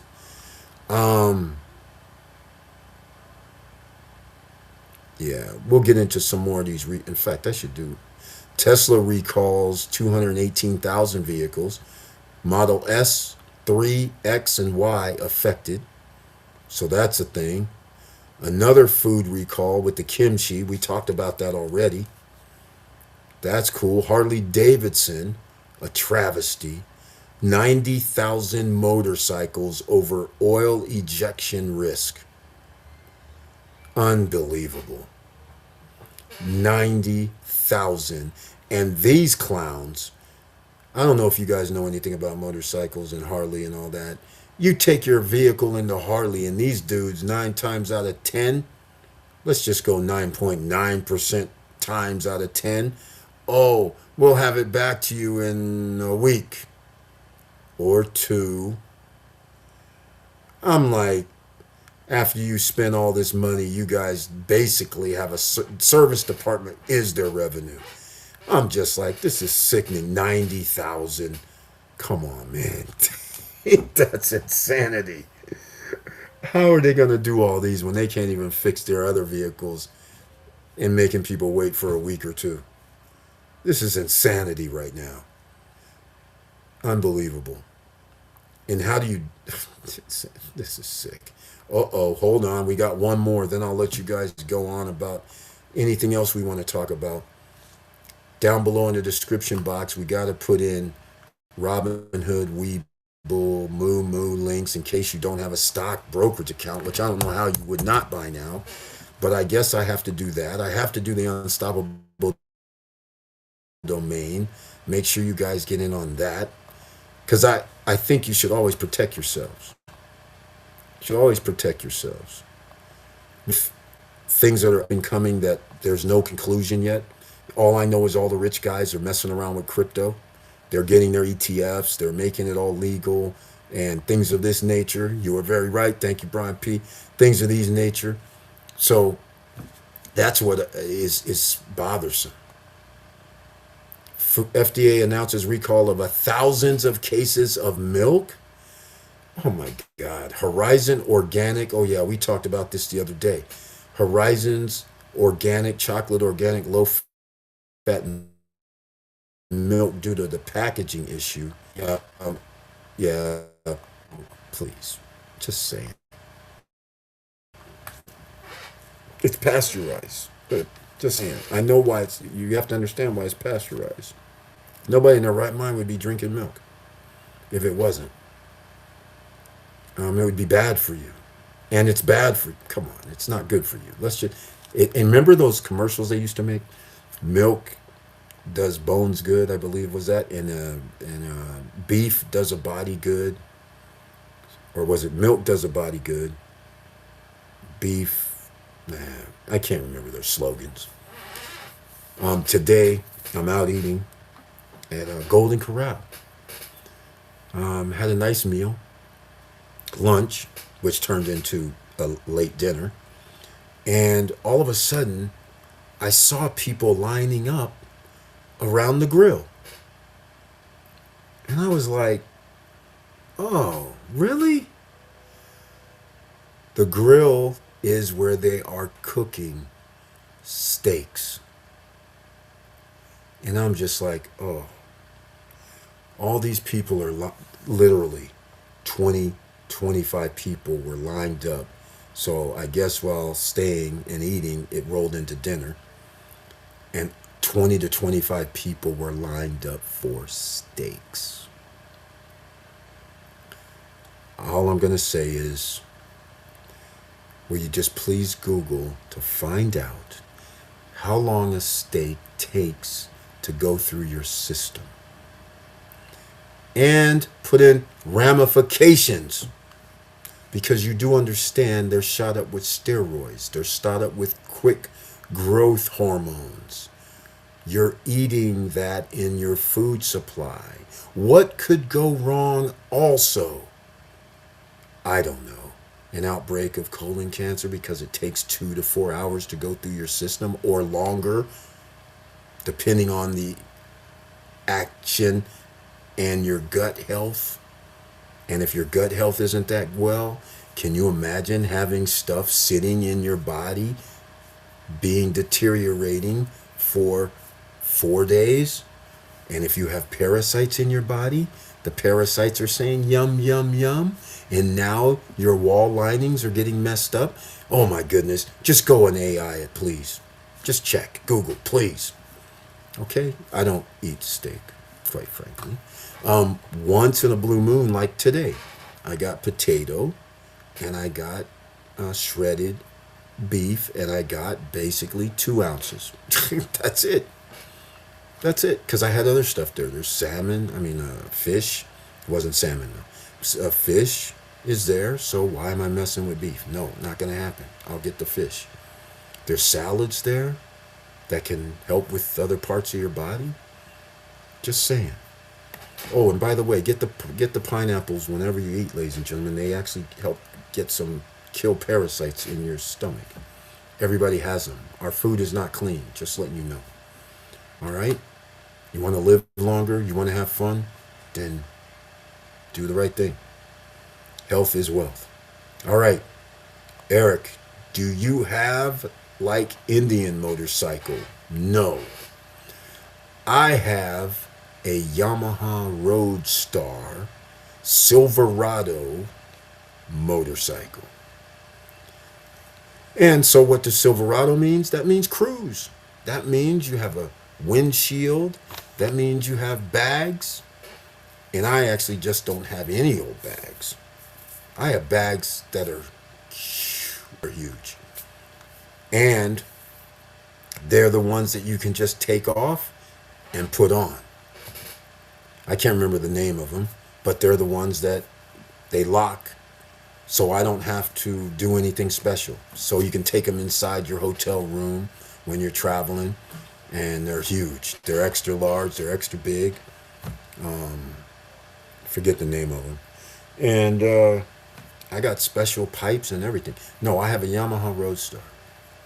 Belt Drive, by the way. Belt Drive is an Indian motorcycle. Belt Drive is a Harley Davidson motorcycle. But you want to know the funny thing? When I walked into Harley Davidson, I wanted a Fat Boy.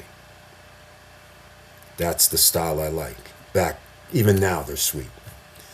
And so I walked in, and as I got closer to the bike, this is 2000, something like that, 1999 or something.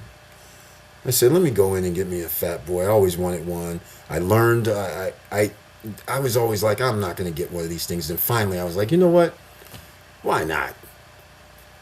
California has all these highways, all these mountains. It would be kind of cool. So I went down and took lessons. So I took the lessons, and then I went to Harley Davidson thinking, I'm going to go get a Harley because they're cool. They're nice. The Fat Boy's nice. And I said, okay. I go in, get in there, looking around. I go, oh, there it is. They had a few models that was off the charts, special color coded and all that, California stuff. As I got closer, I saw a 3 in the front. I was like, nah, they can't say 30,000. They can't. As I got closer, there's another number that popped up and it said like 3-2. I was like, this cannot be $32,000. And as I got closer, it was something like $32,000 in 1999 or 2000, somewhere in there, or 98.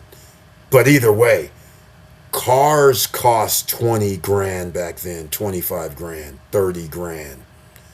I am not even thinking about 32 grand for a motorcycle that's going to sit in the garage the majority of the time. I think not.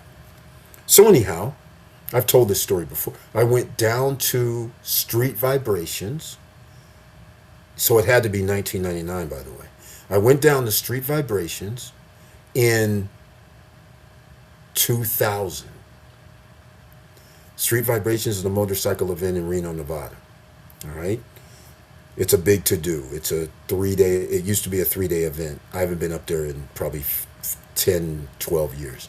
But, so I'm walking down, and back then, the manufacturers had their 18-wheelers, and they would display their models.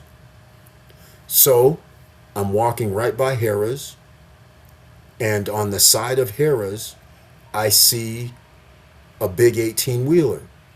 And it says Yamaha on the 18-wheeler, but it's across the street. On the right side, on the left side of the street is the 18-wheeler. And it's moved up front, like straight off of the Virginia. I think it's Virginia Street. So I'm thinking it has to do with the vendors right here. So now I just keep walking, and I come to this spot, and I see these beautiful rides. And one of the rides looks like a Fat Boy. So I'm like, oh, this is a modification because it has a belt drive. But because at the time, I didn't really know the difference by looking at them. So I'm sitting there like, oh man, belt drive, that's got to be a Harley, right? It can't be something else. So I'm looking and I'm like, oh, this other one's nice. And I look at it and I'm like, wait, that's shaft drive. But it's cool. It has a big 5-gallon tank, special paint, big tail, and all this stuff. I was like, oh man, this is cool. So I'm thinking it's a specialty dealership, a guy that does the bikes. So now I look at this one that's belt drive, and the guy goes, what do you think of the bike? I said, this is sweet. I said, actually, this looks pretty close to a Fat Boy. It's the same length almost. In fact, it might even be longer.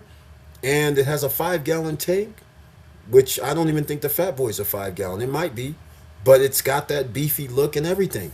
So he goes, this is a Yamaha Roadstar. I was like, oh, what? Yamaha makes these type of rides? He goes, yeah. So now I'm like, well, okay, how much? And then he says, before I tell you, let me show you this other one. We call this one the Midnight Star. And they have on the engine, what do you call those? Like razor cuts or something on the engine block. And it's blacked out. Front end blacked out, the engine blacked out. The whole thing's black. That's why they call it Midnight Star. Also belt drive. Sweet. Diamond cut. That's what they did. Diamond cut on there so the engine part is blacked out and then part of it, the steel part shows. Sweet as heck, right? In fact, I haven't even seen one of those in a long time. They had a white out one too, which had pearlescent white special edition. So I saw all those, and I'm sitting there like, what's this pearlescent one? Because that has bags on it. He goes, oh, that's the Silverado. I'm like, oh, that's pretty cool because you can take the bags off and then you just ride around normal. But if you ever want to go on a trip, you put the bags on. But the bags were only these, like, I don't even know, 16 inches long by probably 12 inches deep. They're like these little bags. I was like, okay, that ain't it. That's not. But it has a full dress down, the floorboards, everything. So he starts telling me the prices. He goes, hey, if you just got a regular Roadstar, it's something like $12,900, brand new. I'm like, you got to be kidding me right now. No freaking way. And by the way, the torque on there, and it's a 5 speed, and the torque on the Fat Boy and Harleys were lower, and it's the usual manual as always. And I'm sitting there like 12.9 brand new. That means I can get a used one for like 9 G's or something, because they came out in 1999, and so this is 2000, and I was like, you got to be kidding me right now. So I said, oh, I got to get one of these. So I'll keep Friday night as story night. So I'll keep going. So black seed oil. You must be. Is it black seed or flaxseed oil and oregano oil paradise? So so anyhow, I said I got to get one of these things. So now it's like I said, I go home and I'm like, okay, I'm gonna find one of these bad boys. But like always, since I'm shopping, I don't care. I don't really need it. I'm just like want it for fun. So it takes me probably till 2001 that I finally say, okay, let me go check this out. Because it's September when I see it in 2000. Now it's kind of chilly after that. In Northern California, even chilly. So I'm not going to ride a bike in 40-degree weather or 50 or 60, right? At least that's the way I looked at it. So, and I wouldn't have had the gear either. I'd have to buy gear for that. But the point is, said, okay, I'll just wait till spring when they have the spring motorcycle thing, and I'll come back and check these guys out. Sure enough, Yamaha comes, except this time they bring Modesto Custom Cycle with them. Modesto, California. Modesto's like, an hour and a half? Probably. Hour and a half. Yeah, I drive an hour and a half from Sac. So I'm like, oh man. And they have special parts and this, that, and the other. And I can't remember his name. Oh man, I wish I could remember his name. He was on TV for the motorcycle show. The guy from Modesto Custom Cycle. What's his name? It started with an A. It's not Andre. It's some, I can't remember. But anyhow, I beat him. Come to find out, there's some dudes that drive up with Yamaha motorcycles, like a little group, and they come up there and they're just like, "Hey man, what's up?" I said, "Hey, I'm trying to get one of these little Roadstars." They're like, "Right on." So they start giving out the numbers, saying, "All right, whenever if you get one, call us up. We like to go riding. We're from Sacramento." I'm like, "Oh, cool." And they're friends of the guy in Modesto. They go, "We drive from Sac to Modesto because it's a nice ride, an hour and a half, 2 hours." They go down there, and he has Yamaha parts. Right next to a Harley Davidson dealership is where his shop is. And he does what they would call, some people said back at the day, rice burners or whatever. I said, I don't really care. So now it's 2021. So I say, okay. So now, after I see those guys, I'm like, oh, I got to go get one of these.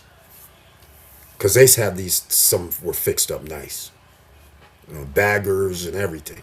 So I was like, oh, I got to get some of it. I got to get one of these.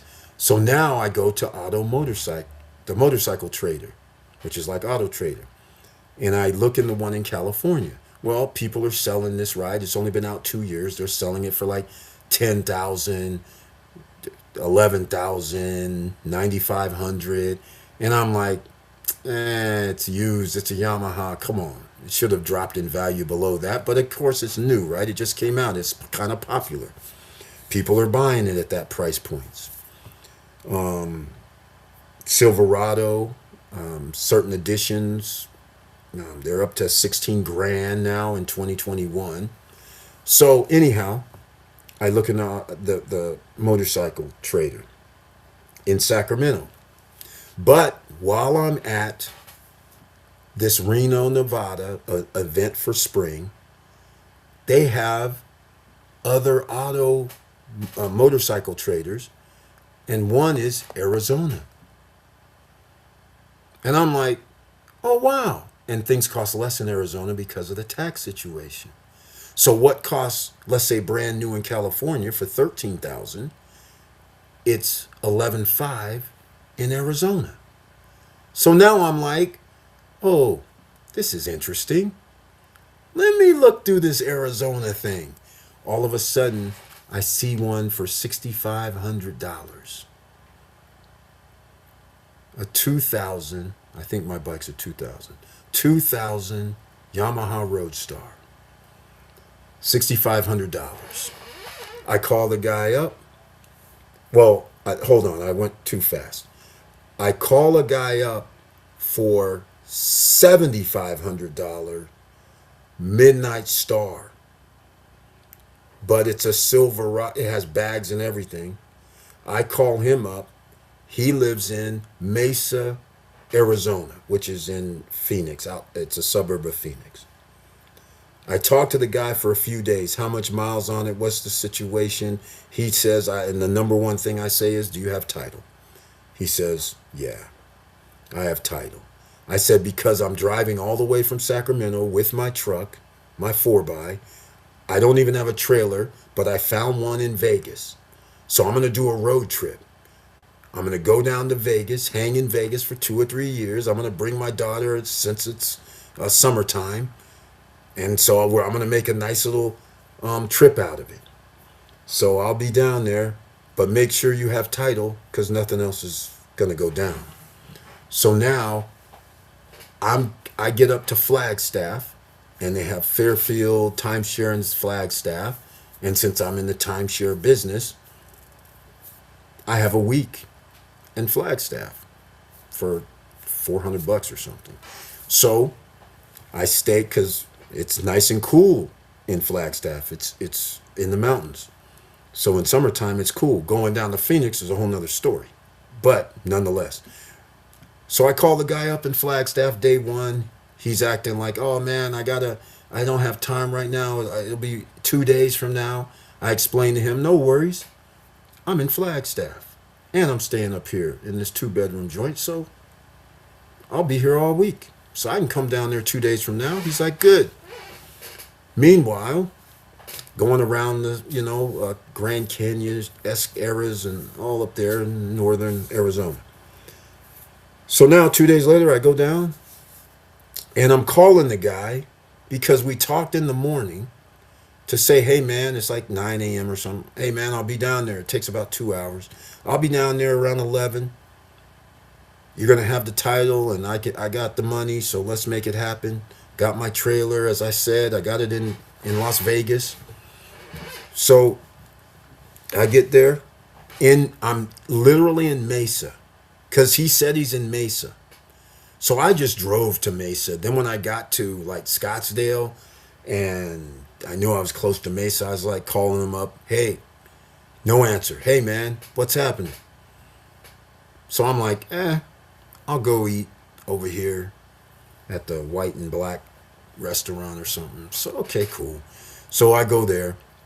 But now it's an hour later. I call him up. He doesn't answer. I'm like, what the? So then I call him another hour. And I'm like, hey, man, I'm going to leave. And then all of a sudden, about 5 minutes later, he calls me. I say, okay, about damn time, man. I was just getting ready to leave. In fact, I was just getting ready to pull out another newspaper and go see somebody else selling something. He's like, oh, man, I'm ready. I'm ready. Meet me at the bank. I said, what do you mean, meet you at the bank? For what? You said you had title. He goes, oh, yeah, I got title. The bank has title. I said, dude, have you lost your mind? You're not getting no title from a bank. because I'm going to pay off your loan. I asked you if you had a title when I was in California 5 times to make sure and I told you what I was doing. Now I'm down here and you're talking about going to a bank? I said, man, you wasted my time. What kind of nonsense is this? So now I go to this shop, a motorcycle shop, just to go check out what's going on in Arizona. The guy has like a mixture of vehicles. It's motorcycles, it's everything. Indian motorcycles, Harleys, Yamaha. He's got them all. So I'm just talking to him, and I find an Arizona Trader for that week. So now I start looking through the Arizona Trader. Sure enough, $6,500. Yamaha Roadstar, Silverado edition, bags, windshield, special weighted system, and by the way, it's a soft tail. A soft tail means undercarriage is where the shock absorber goes, so you don't have the shocks on the outside, and you don't have a rigid where there's no shocks.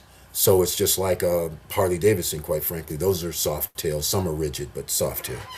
So anyhow, I call up the guy. I say, hey, what's going on with this $6,500 Silverado 2000, well below price? And he goes, oh man, I got it at an insurance auction. I'm like, really? He's like, yeah. And so I was like, well, so what's wrong with it? He goes, oh man, some dude laid it down on the side. I said, oh, that's probably not going to work. But I told him the story. I came down here to buy a bike, and the dude faked on me. So I'm going to be here at Flagstaff for about another 4 days. And he goes, oh, that's good, because I'm in San Diego. I'm a truck driver, and I'll be back in Phoenix in 2 days. So if you want to check it out, it's in storage. So in 2 days, I'll call you or you call me, and I'll meet you at the storage place. I said, well, in 2 days is good, because I'm looking through the Auto Trader. Yours came up, but I don't really see anything else. Although there's a few other things I can probably mess around with, but nothing I really like. The Silverado has the bag, the windshield, and all that. He goes, yeah. I was like, well, that's worth something in itself. So anyhow, I go back up, go hang out in Sedona, go hang out in nice places in Arizona for 2 days, have my daughter running all over the place, having fun, and go back up to Flagstaff, come back down a day, 2 days later, and meet him at the storage facility. He pulls it out. The tank, the bike laid down. So the tank, the handlebars have a scratch on it, abrasions. The tank is dented and has an abrasion, so it actually moved. It seems like it moved like 6-7 inches. And the bag on that side is kind of messed up. They're leather bags. It's scraped. And the tail of the bike is on the side scraped. So I'm looking at him like, oh man, I can't buy this for $6,500. He starts it up. I can ride it around. There's no issues like that, but it's still an insurance one, which means it's a salvage title. So I say, okay, man, I can't buy. I said, I got to buy this for like $5,700 then. He says, nah, man, I can't do $5,700. He goes, I can go like $6,400 or $6,350. I said, are you going to be serious with this right now? It's a salvage title, but in my brain, I already know what I'm going to do. I'm going to have a custom paint job. I'm going to, chrome out the whole damn thing. I'm going to have it tweaked out, right? I'm going to put air ride on there, so air shocks. So when I ride in, I can lower the ride, I raise it up. The original air shocks, now people have those all over the place, but those things used to be like $1,500, $2,000 for just air shocks. Because they were brand new at the time, but now they're probably $300 or something. But so I know what I'm gonna do. I don't really care that thing's messed up, because I'm actually gonna replace it and do a special paint job. So, but he doesn't know that. So he finally says, Well, I'll go to 6,300. I said, that ain't even good enough, man. I said, so I waited for you for 2 days. I'm sitting over here, I'm talking mess. And I said, okay, how about this? 6,300. I break out a coin. Heads or tails, 6,300. If you win, if you lose, I get this for 6 grand. And I'm going to give the coin to my daughter. So which one of us is going to pick? He goes, okay, I'm going to choose. So whatever he said, it came down. He lost. He honored the agreement. So I bought the bike for 6 grand. So now I would get back to Sacramento. I hit up those guys that I met in Reno 6 months earlier, 3 or 4 months earlier. And I said, hey, I heard you guys meet. So even though it still drives fine, it's just that it's messed up. So I said, hey, I'm going to drive over to wherever you guys are meeting up because I need to know about modifications, where to get parts from, this, that, and the other. I don't want to get them from the dealer. So you guys probably have heads up on where to get parts and everything. So I drive up and they're like, wow, you got this mist. It was called Green Mist Silverado, something like that. It actually was kind of cool, but not really cool. But the point is, they saw the damage and they were like, "Oh man, you got to salvage one." I said, "Yeah, because I'm gonna do something to it." So now they have the Hollister rally, and I believe it's July 4th or something, or August. I can't remember. Anyhow, Hollister rally comes, and the bike has a Mustang seat already on it, which actually that's an upgrade. But anyhow, that doesn't matter. During the time I saw them and the time we go to Hollister, I have the tricky paint job, I have the tricky air, I have new bags, I have everything chromed out by Modesto Custom Cycle. I got everything. So now I'm at Hollister at the rally, and I'm going out of one of the designated areas that you go to at a rally where somebody's either a band's there or actually it was at the Mustang factory that used to be in Hollister, and I had Mustang seats which are custom, so I didn't get them. The bike came with them, so I got lucky that way. So when these guys are coming into the Mustang place, I'm coming out. And because I have a snakeskin helmet, half helmet is snakeskin. It's people notice it, right? And so the guys coming in saw my helmet, so they knew it was me, the Yamaha guys. And as we got by, it got kind of tight, so we're just walking through, not moving through very slowly. And they go, Eric, whose bike are you riding? And I was like, what do you mean? They're like, this is awesome. Where'd this come from? I said, guys, you know that bike you saw that was crashed out on the side? They're like, no way. I said, yes way. And remember Modesto Custom Cycle? Because we took that ride down there and you introduced me to him. Check it out. He chromed out everything, the handlebars, the everything up front, the handlebars, everything, the front end, the rotors, and the back. And they're like, we can't believe it's the same bike. I said, it's the same bike, man. And they just lost their minds. They were like, this can't be. We just saw you like a few months ago. I said, hey, talk to your boy at Modesto Custom Cycle. He got everything for me. Chromed it out because they chromed it back then. It wasn't illegal. They were allowed to chrome. So I had everything like in 2 weeks from him. And then I got the air ride. I didn't have air ride at the time. I just had regular Softail with the that does your I can't remember names of the stuff, but when your bike comes down, it's in the middle. So it was down in Southern California because I couldn't use the Harley one. I had to use a special one from Yamaha, and they only gave it to certain dealers on the West Coast because they were a company from Florida. I think it was Florida. And so I go down to what was it, Performance Motorcycle. I can't remember what it is. Down by San Diego. It's like it might have been Oceanside, or I don't. It wasn't Carlsbad. It might have been Oceanside. But anyhow, I get down there and I stay down there for a day. I have the wife come with me, and I actually ride down there because they say they can put it in within like 3 hours. I'm like, oh, I'm in Southern California. I can just hang out, walk around, take 10 minutes and walk to the beach and all that. So I'll hang out down here. So I go down there. They put in my air system.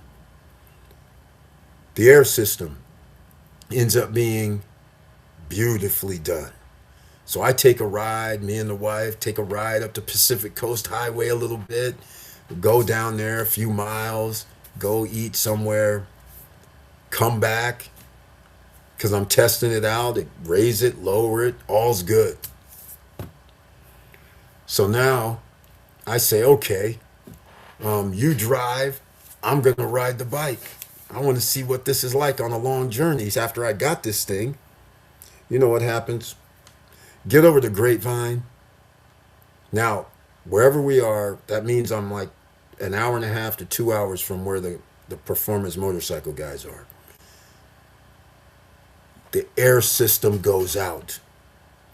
And when the air system goes out, it drops to the frame, just like a rigid ride. So now every little bump in the road is boom, boom, boom, ow. My ass is even hurting, even with the big ass Mustang seat. I'm like, oh no, this is bad. This is bad. So now I have to put the bike back up on the trailer, but I'm on past the Grapevine. I'm like halfway between SAC and going back to see them guys. So now I call them up and say, hey man, the system went out. They go, hey man, just come back. We'll replace it. We'll get in something else. I said, hell no, I'm not coming back. I said, I'll come back, but not now. I'm going to SAC. Because either way, it's going to take me like 3 hours. Something like that, 3-4 hours in either direction. So I was like, I'll just go into SAC, man. I'm just going to trailer it. When I get to SAC, I'll worry about the air system. But I love going down to Southern California anyhow. Because riding your bike down by the coast, and man, nothing like it. And so I said, I'll just come back in like a month, 3 weeks, whatever. But I got to call it Tricky Air is what it was called, Tricky Air System. I got to call Tricky Air and see if they're going to replace this. So you know what happens? I call Tricky Air. Tricky Air says, really? We rarely have these things ever go out like that, what you're describing. I'm like, come on, stop. I was like, stop. Okay. I said, but it's still under warranty, right? They go, yeah. And they're one of our authorized dealers to put it in, so we don't know what the heck's going on with this. But guess what, Mr. Bird? We have version 2 that's just coming out. We haven't released it yet. We're going to send you version 2. No charge. And Performance, we called them. They already said, they told you that they're going to replace it for free. So anytime you go back down there, you have your Tricky 2. We're putting in the mail now. I was like, no way. She's like, yes way. I was like, all right, cool. So I got my Tricky Air 2. And I went back down to Performance. They put it in. And guess what? To this day, you can cut my bike on, flip the switch. It's never failed. Ever. I have never changed any hoses, never done anything. The Tricky Air 2 system. So that's how it went, ladies and gentlemen. That's how I think my bike's a 2000. Maybe a 2000. It's a 2000. That's how I have the 2000 Yamaha Roadstar. And, the other thing. There's a guy named Roderick Fuchs. Fuchs. In 2000, 1999, 2000, 2001, 2, 3, he's in motorcycle magazines because he's a custom painter. Roderick Fuchs. He used to paint motorcycles, and you know what those charges were back in the day. Crazy numbers. And he painted my bike. And the funny part about this whole thing is like at the time he's in motorcycle magazines, he's this artist up and coming, he's like from Canada or something like this. He's like melting into a superstar. It goes along the lines of the Orange County Choppers and things like this. He's not a motorcycle repair guy or anything. He just paints. So now, I used to polish my bike, right? I'd use Pledge because it's a protectant, and that's what I did for 5, 6 years. So now, all of a sudden, Roderick Fuchs is, I see something on, in a magazine or something. I have his number, and I'm like, I see he's painting like tribal markers, like airbrushing and things like this.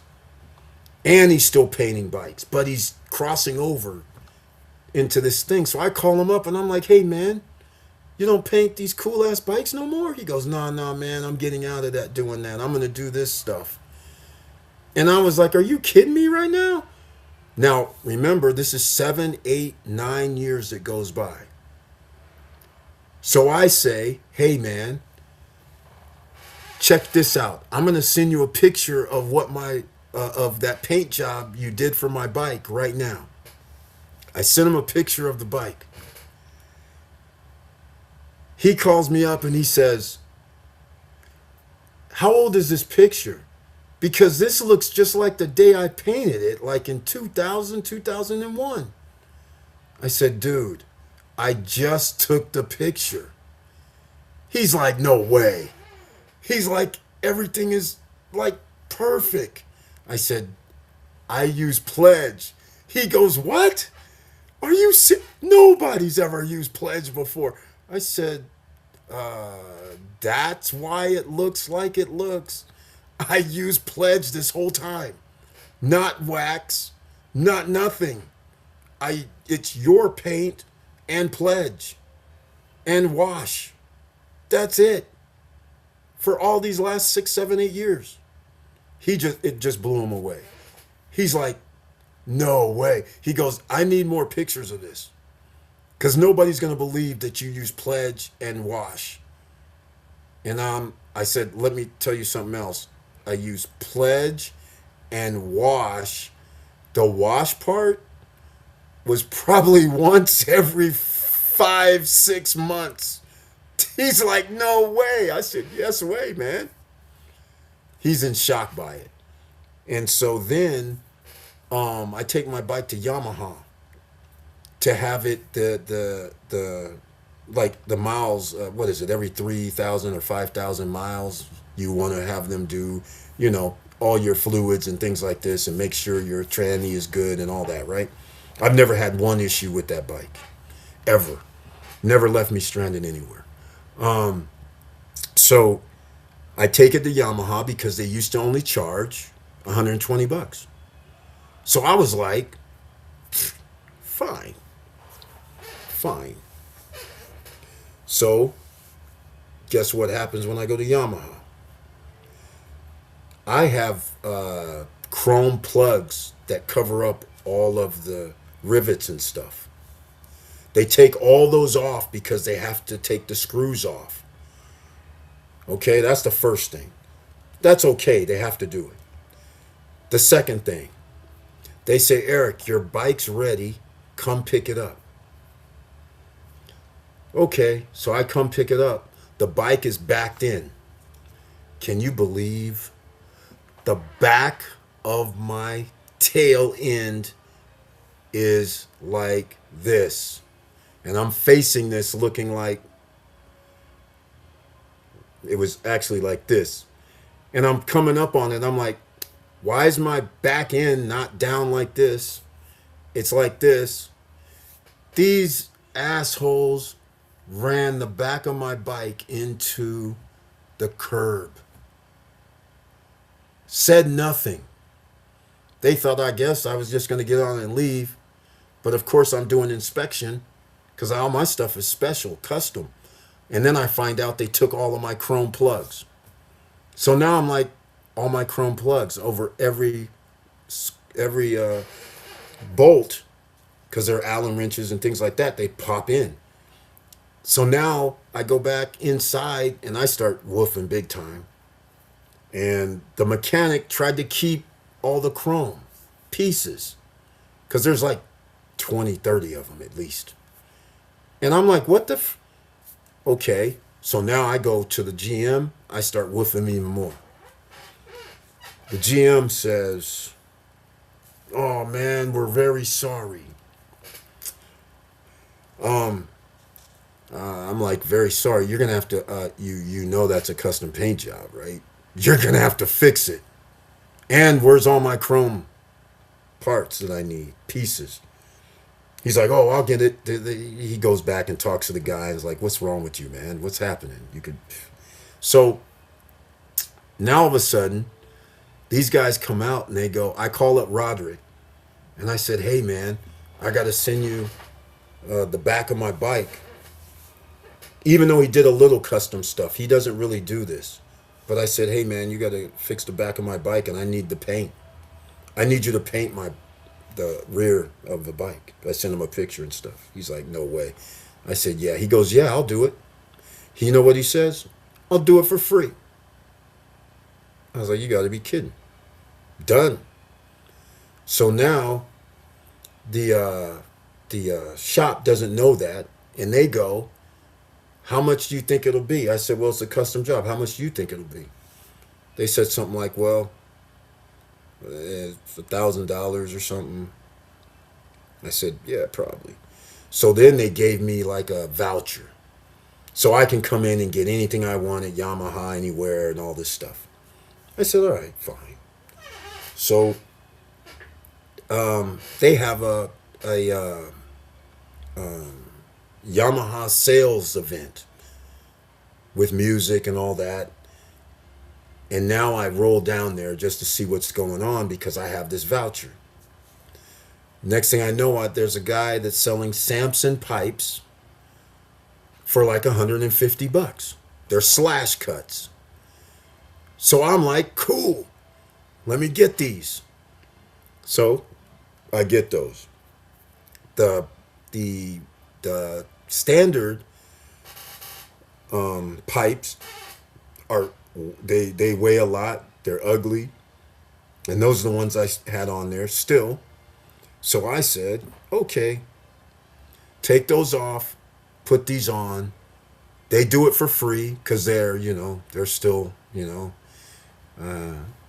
so they put them on. All of a sudden, this thing starts like, woo woo, woo woo, woo woo. I'm like, what the hell's going on with this? And they go, oh, Samsungs don't have baffles in them. I was like, wait a minute. Is this a thing? Seriously? So basically, there's nothing stopping the flow. It's just a simple, you got to go get some baffles.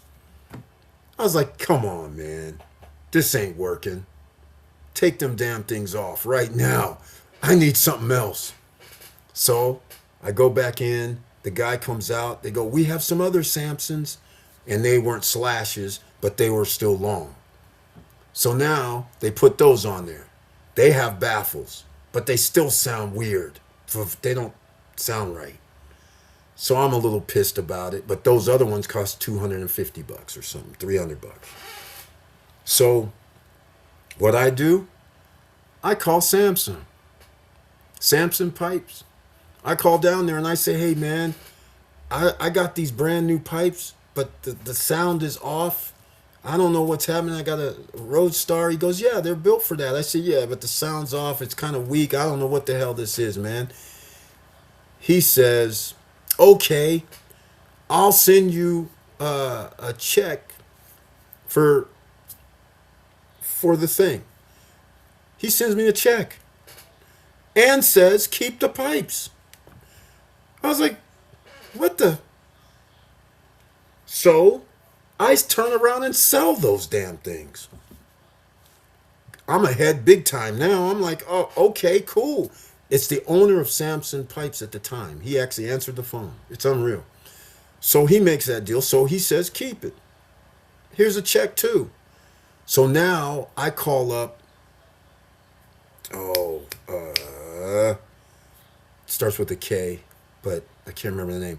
Like Hard Rock, Carn Rock, I can't remember. Hard Chrome Pipes. I call up Hard Chrome Pipes because they have double walled, so that way your pipes are always, they won't blue since the middle ones are blue. The other ones on the outside, they'll stay chrome. And so I call up Hard Chrome.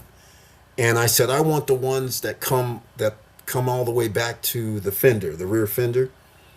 But I said, I've seen those. People have bought them with the Yamaha Roadstar, and I just don't like them because they're too long. They go all the way to the back. Hard Chrome says, you know what?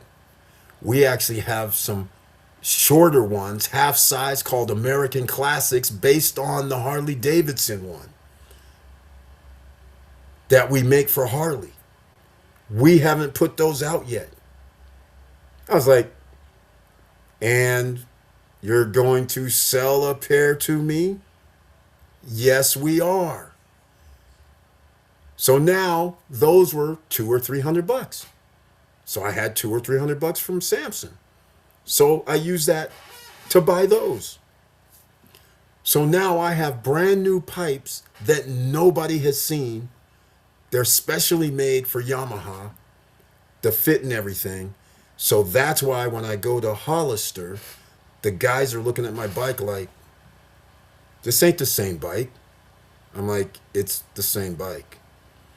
And they're freaked out. So that's how I get my whole bike made, and then I sell everything. So I sold the old pipes at the Las Vegas, the first ever Las Vegas motorcycle rally. And to another guy that owns Yamaha, he wanted a pair himself. So I sold those ones to him for $250. So then I turn around and buy the bags for $250, the big extra bags. They're got ghost bracket bags. So basically, ghost bracket, like I told you, you can take it off and walk with them. It's like luggage. And so nobody even knows they're there until you come out and attach them on, just like it's so easy. And so I got some ghost bracket bags, the real ones, the big ones, and you can put clothes in there and everything, the big ones. So they're big. And so that's why I didn't have them on at the rally, but that's why they couldn't even tell, because all this stuff didn't, it was like, and the make matters even crazier. S&S, who makes the motors for Harley, that some of their Harleys have S&S engines. All S&S engines that they put in aftermarket or at the dealership, they give them special slotted teardrop air covers. Guess what? That slotted teardrop air cover, it fits perfectly as an air cover on a Yamaha Roadstar. So Marysville Boulevard was a aftermarket Harley dealer. So I started calling around when I realized you can't get that. They don't sell that air cleaner at the time. They didn't sell it. The only way you can get one is if somebody who had an S&S engine sent, they didn't want the air cleaner. So I started calling the aftermarket shops like, hey man, do you got a S&S cleaner? Slotted cleaner, not a regular one, slotted. Mine that was on there was already closed. You know, it wasn't slotted, but slotted is cool. So I took off the one that's just chrome. The guy on Marysville Boulevard in Sacramento, he says, Yeah, a guy got an S&S engine just the other day. He didn't want the slotted cleaner, so I'm selling it. And he sold it to me for like 40, 50 bucks, something like that. I go down there, pick it up, so now I have a slotted S&S cleaner on there. The bike is a belt drive. My front end's chrome, my back end's chrome, everything's chrome. Now I go to the Sacramento motorcycle event that's in downtown Sacramento on what is it? Capitol is on Convention Drive. So we're on J Street. They block off J Street. I pull my bike up and I'm in the just in the middle of the street. I park my bike. I hit the button. It lowers, drops to the ground, makes has a nice look. All of a sudden, because it was a motorcycle show, all of a sudden people come out and they think my bike's in the show. They start walking around. People are looking at it. Well, remember, back in the day, there was a thing, this thing about if you didn't own Harley Davidsons and it was another bike, it's nothing. This thing was silly. But the thing is, so now I have guys walking around the bike and they're looking at it. And they're like, damn, this is a nice Harley. Some people were saying, this is a nice Harley. So I just so happened to walk up when one of these times as I'm walking down the street, I can see people walking around and they're making comments. And these two guys were still lingering about, walking around. And they go, man, this your bike? I said, yeah. They go, it's a nice Harley. So the thing is, on the bottom where the cam is, there's a plate. I never took that plate off because it says Yamaha on it. So now I told them, I said, hey guys, actually it's not a Harley. And I pointed and I said, look, it's a Yamaha. And they were like, no. And they immediately were like, Harley guys. And they just walked away. It was funny as hell because there was this thing that Harley guys could never say anything else was nicer. So they were like scurrying about, like, oh, nah, we didn't see that thing. We didn't pay no attention. It was funny as hell. So anyhow, that's how things went down. It was funny as hell. So long story, and I'm going to end the night. It's 2 hours and 27 minutes. Hopefully you guys enjoyed that little story night. That's a long journey for the thing about do I have an Indian motorcycle. But that'll be a whole nother story when I went down to Pleasanton. And there was a TV show about motorcycles. And he sold Indian motorcycles along with his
Cash Mike in the house. Welcome to the SSN Nation.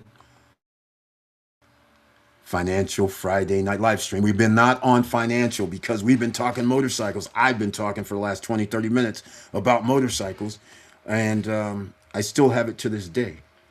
Haven't ridden it, obviously. But, you know, we'll see what happens. You know, maybe next year I'll bust it out. It's in storage right now. And actually, I gotta say something. The first thing ever happened, which actually I can't even be mad. I pulled it into storage, and as I pulled it into storage, I turned the key off. This is like 5 years ago. Turned the key off. The bike kept running. I was like, "What the hell's going on here? What the? No way." So basically, whenever I would drive in and put it in storage, I would drain the stuff anyhow. So I just let the gas just keep going. I couldn't do anything. So I just like, oh well, my battery's gonna be run down. It'll just shut off. Whichever one comes first, because it kept trying to restart. It would never shut down. Come to find out, underneath the seat, there is a fuse. The fuse actually chose that time to go out. so that's the so I again was never left stranded. I just pulled in the storage facility. So but that was funny. I was like, well, I'm gonna have to buy a new battery anyhow. So I'll just get I didn't know it was a fuse at the time. But once, a simple Google, and all of a sudden I just gave a description of what happened, and on Google it came up, oh, it's the fuse underneath the seat, just that and the other, from forums and everything. Apparently it's a thing. But by this time the bike's like 20 years old. And even then, something should happen, but a fuse that's only like $3, $4 to have that happen versus nothing mechanical ever is insane. Insane. And like I used to, again, I get a kick out of, there was a discrepancy against if a person had a Harley or a Yamaha. There was a certain feeling, right? Like you're not in the club because it's not because you have a motorcycle, it's because your motorcycle is not a Harley. They had this thing going. So now we're going up to one of my favorite things ever. We're going up to Street Vibrations. The wife's on the back, driving from Sacramento. I'm riding the bike. I don't tow the bike. So we're going up to from Sacramento to Reno. When you go up, you're going up the Sierra Mountains. You're talking about elevations. You go from, like, let's say 1,000, you're at 4,000 or 3,000. When you're going up, you're going up. So I got a kick out of this one thing. So I'm driving my bike, and I used to, when I'm on the road, I have the easy hand thing, right? So it kind of locks in. So basically, I don't have both hands on it. I just have one hand, and I'm just cruising. We're going up the hill. I'm in like fifth gear because I'm going like 80 miles per hour, right? Or 85, somewhere like that. I'm just cruising, right? Because I got the easy hand thing where I don't have to actually throttle or do anything. I just have it there and it stays roughly in that 85-ish range. But because the rally is Harley based, it's not really by Harley. It's just that it's Harley based. So all the Harley guys are coming up. We're coming up. Just people riding bikes coming up. These dudes, they're hitting their downshifts. They're doing all this stuff. They can't even get up the hill. Meanwhile, I got the wife on the back, and I'm just laughing. I'm like, yeah, I know that torque ain't happening, and you're gonna need it. Having some fun, but that's what all I remember about going up there that time, the first time, and I just started laughing. I was like, geez, you guys got to downshift a lot because we stopped at Truckee. They have a not yeah, it's Truckee. Right before you get to Truckee, they have a little rest stop area, a ski lodge area. So people stopped up there, and I stopped up there too to take a little rest because that's like a 1.5 maybe hours, and you're probably gonna need some gas by then anyhow. somewhere around there. Maybe not even 1.5 hours because you had to stop somewhere else too. Because you can only go uphill, even with the 5 gallon. Even if you got 20 miles, you can only go 100 miles out. So that's probably about right. Yeah, that might be one stop because I don't remember stopping anywhere. But yeah, one stop because I got a 5 gallon tank, not a three. So, and generally got like 30 miles per gallon. So if I was on flat, I could go 150 miles. But going up that steep grade, it was up to Truckee. That's probably it. So then the next, you fill up and then you go to Reno, which is like 45 miles away. So easy to go there. No other stops. But that's what it was like. I'm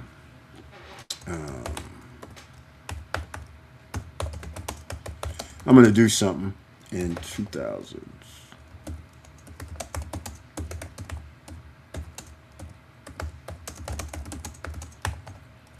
So I wanted to remember the guy's name that was on TV, so I Googled it in 2000. Arlen Ness. That's it. Arlen Ness. Based on your description, you were likely thinking of Arlen Ness. Yep, and his son Corey Ness. Exactly. They were both there. Motorcycle shop in the San Francisco Bay Area, Dublin, Pleasanton area. That was it right there. And was a major figure in the custom bike scene, often featured in media during the 2000s. Yeah, king of custom motorcycles. Yep, Arlen Ness. So he actually had his own brand of motorcycles in the Dublin area, overpriced, ridiculous when you actually go there and look at them. It was like, this can't be 50 grand, can it?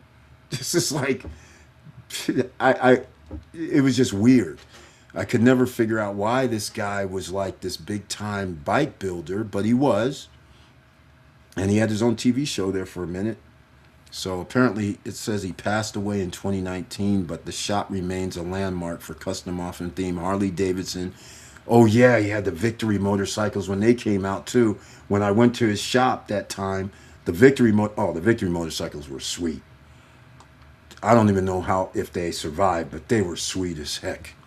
Especially their long range rides. Those were sweet. So anyhow, I'm going to wrap it up, ladies and gentlemen. That's the motorcycle talk for tonight. Thank you. Sound and welcome, Cash Mike, to the SSN Nation Financial Friday night live stream twice. Hopefully, you enjoyed my little story for the last 30 minutes. But this is what we do, ladies and gentlemen. SSN Lifestyle, all over. Bikes, running. It took me, I rode from Sacramento to San Diego. That is a long ride. All day. All day. Drove, it was a family trip. Wife, her mom, my daughter. Whenever that was my youngest daughter this time. Whenever we went somewhere, I would always tell her she can bring her friends with her. Because I would always have like a 2 or 3 bedroom and a sofa sleeper. So that way she wouldn't feel like she's just with the adults. I would always say, if your friends want to come, and she would always get 1 or 2 friends to come with her. So we're going down to San Diego and stay at, I don't remember the name of the place. It's by the zoo. There's a San Diego Zoo. It's out by the zoo. It's called Rancho something. Can't remember the name of it. It'll come back to me. But nonetheless, I've been too many places. It took all day. But it was cool as hell because the weather was like 80 degrees all the way down. Had many stops because I can only go like 150 miles. That's probably a 600-mile ride, or no, 345, 390, 2 hours, 120. So it's got to be like a 500-mile ride. But I got to stop every 120 to 150 miles, but it's probably 120 because I'm going 85. 85 generally. I'm 85 in 5th gear, cruising. So I'm moving, but I'm still not getting down there for 5 hours. But it's taking me I'm doing 85. I can only go about 120 miles. So I got to stop. That's 4, 5 times. And you got to stop anyhow. the vibrations, got to eat, got to use the restroom, got to, mingle, do whatever, walk around. You can't be on the bike the whole time. But I rode all the way down there. It was cool. Yeah, no garage queens, no, none of that. Even though I had the trailer, because I always bring the trailer when I have my bike, just in case. You never know what's going to happen. So, but I could also, if I don't want to ride, I just pull it up on the trailer. That's basically what would happen if I'm in SoCal and I don't want to ride, and I say, okay, we're leaving or we're going to go to another spot, then I would just bring it on the trailer maybe instead of driving through traffic. Depending, LA, Southern California is crazy. Just got to be careful. But anyhow, mostly ride around. So anybody ever want to, one of these days I might start my own little motorcycle rally thing somewhere if people got bikes. I don't mind trailer riding. We've ridden from Sacramento to Las Vegas, me and the wife on the bike, up and back, and that took a day, another day. But she was game, much younger, of course. We're talking about 15 years ago or whatever, but she was game. 16, maybe even like 15. Yeah, like 15 years ago, something like that. She was game. She's like, I'll go, I'll ride. Okay, cool. She's nice and comfy on the back. She's got a nice comfy cushion. She's got a cool ass helmet. It's specialty one. I wish I had a picture of it. It's sick. It's it's painted. It's a girl's helmet though. It's sick. Her helmet is sick as hell. It's full mask too, and it's got a custom paint job by what's his name, Christian something. I can't remember exactly his name. It was Christian. I think it was Christian something. Yeah, Christian. Special painter of motorcycle helmets. Women's. Let me go see if I can pull it up. I'll show you what it looks like. It's sick. Her helmet's sick. Yep. I just found it. Somebody's selling one on eBay. I'll show you guys. You guys are getting the long version. This is the longest I've ever talked about anything personal. Check this out. Let me see. It's on eBay right now. This is what her helmet looks like. Let me see if it comes up.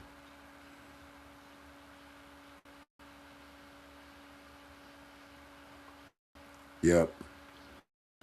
Love Kills Slowly is on the helmet. Ed Hardy, Christian Ajit, whatever his name is. I'll show you guys a picture. It's sick. It's sick. When I can't remember where we were at. It could have been anywhere. I don't really remember. But I was like, oh, that's cool. This is sick. Let me know what you guys think. Here, I'll pull it up for you. Check this out. This is what the wife sports when she rolls around, so she can be cute.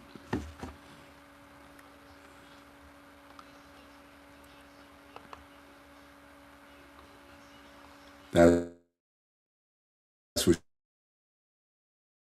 she sports.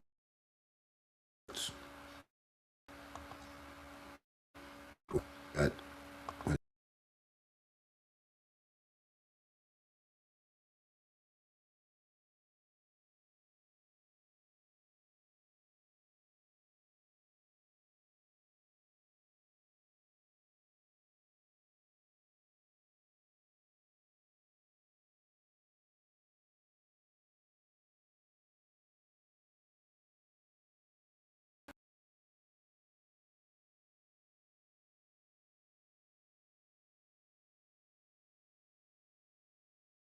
there you go, Christian Adigir, I guess. Yeah, I guess I don't know how to pronounce it.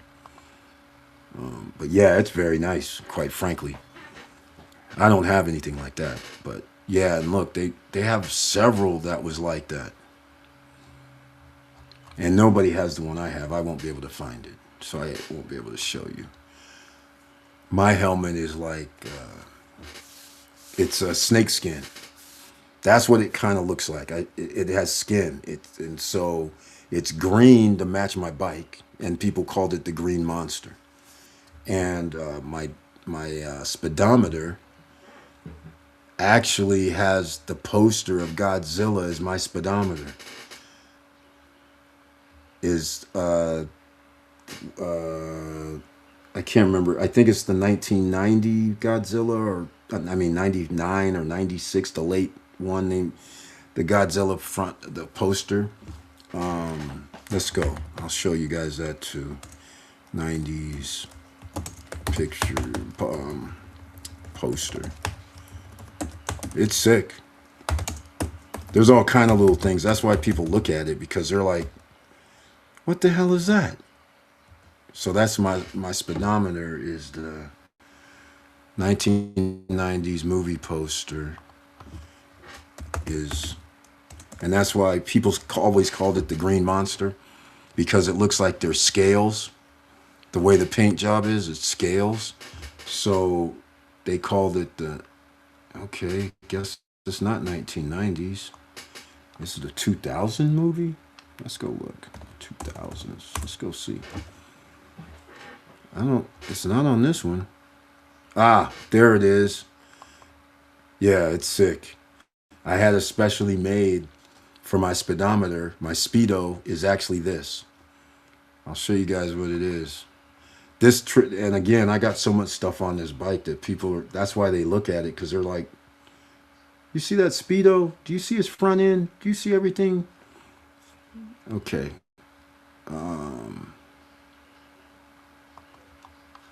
He's got chrome sprockets. He's got chrome front ends. They're like, "What the hell? What kind of bike is this?" So then I always point, like I said, it's a Yamaha. Don't worry. It's all good. Here, let's go. Let's go see what it looks like. Let me see if I can share this tab instead. Here you go, guys. Check this out. This is my speedometer. So now you can understand the scales come up, and then when you get up to the tank, you see like this eye in the middle of the Speedo. That's my speedometer right here. So it's pretty interesting.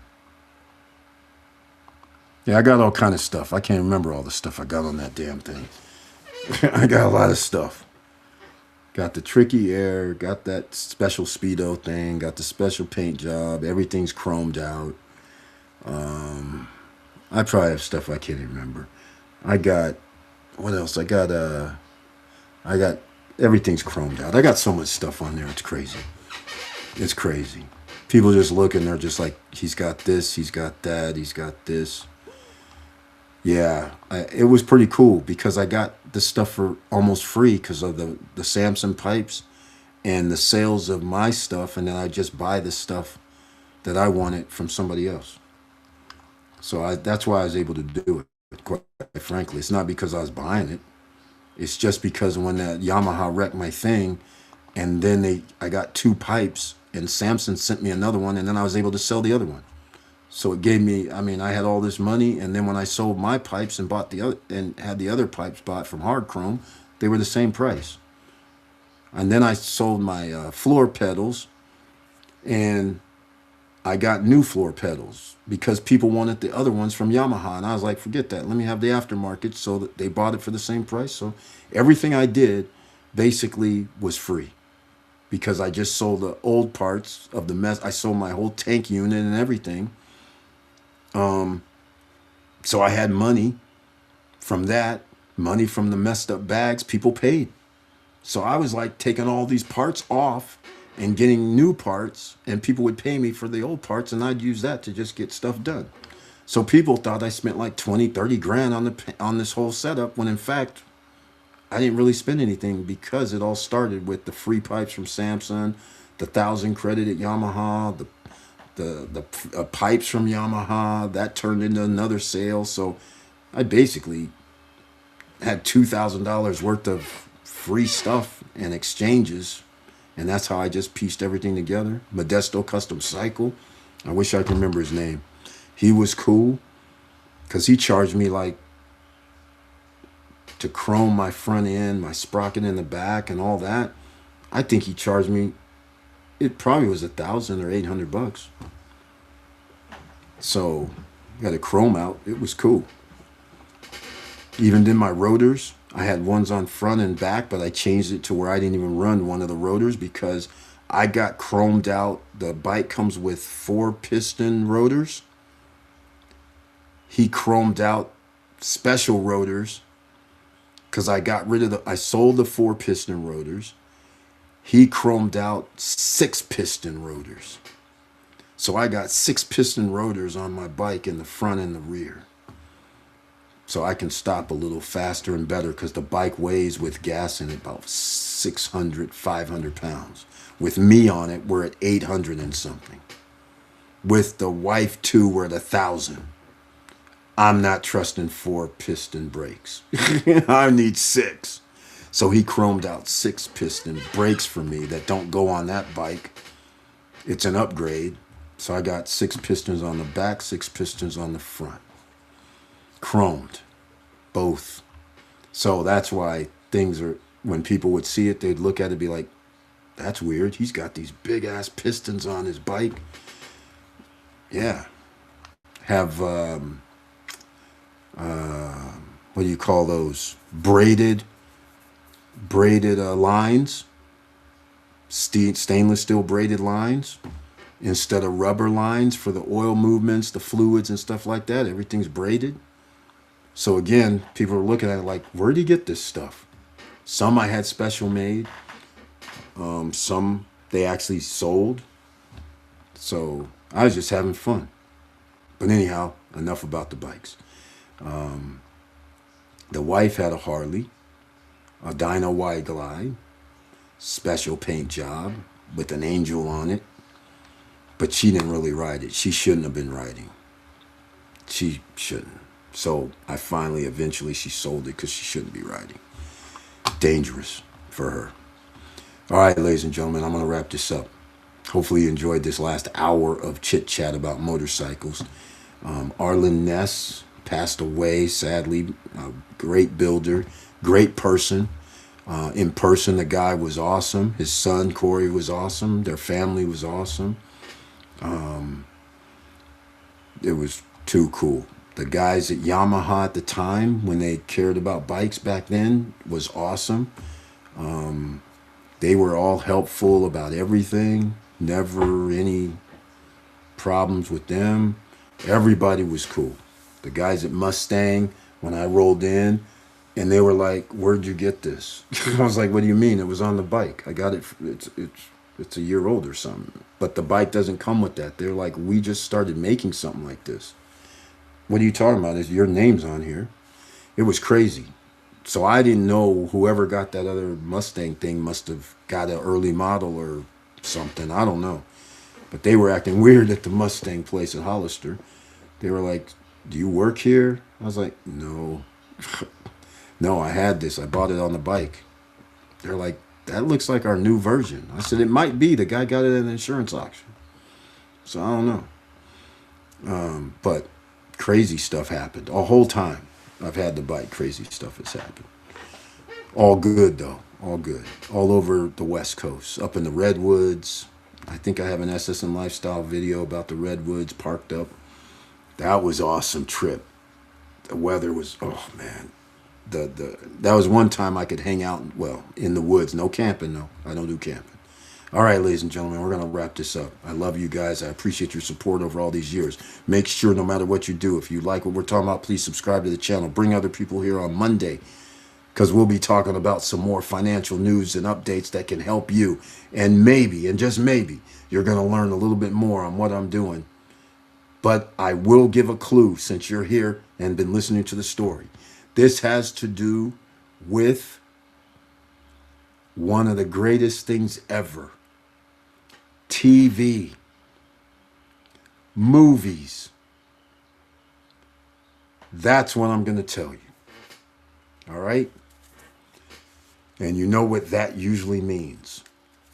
Media.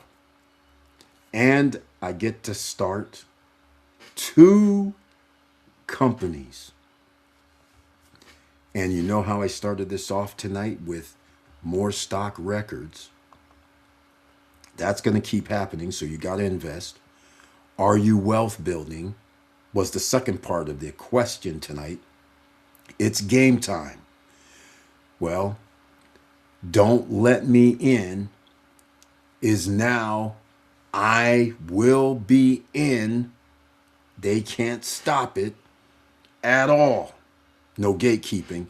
But this means intellectual properties and deals with licensing, deals with splits on partial ownership, deals to promote products that I don't own but still get to receive percentages because I made the deal.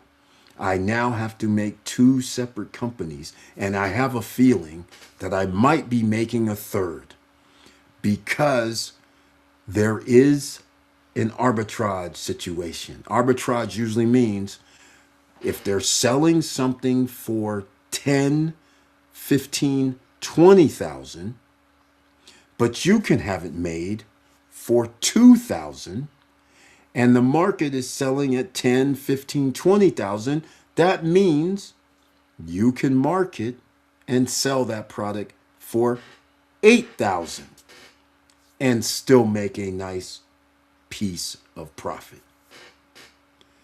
They have potentially messed up. The third company is what I'm thinking about too, and I think I'm going to pull it off.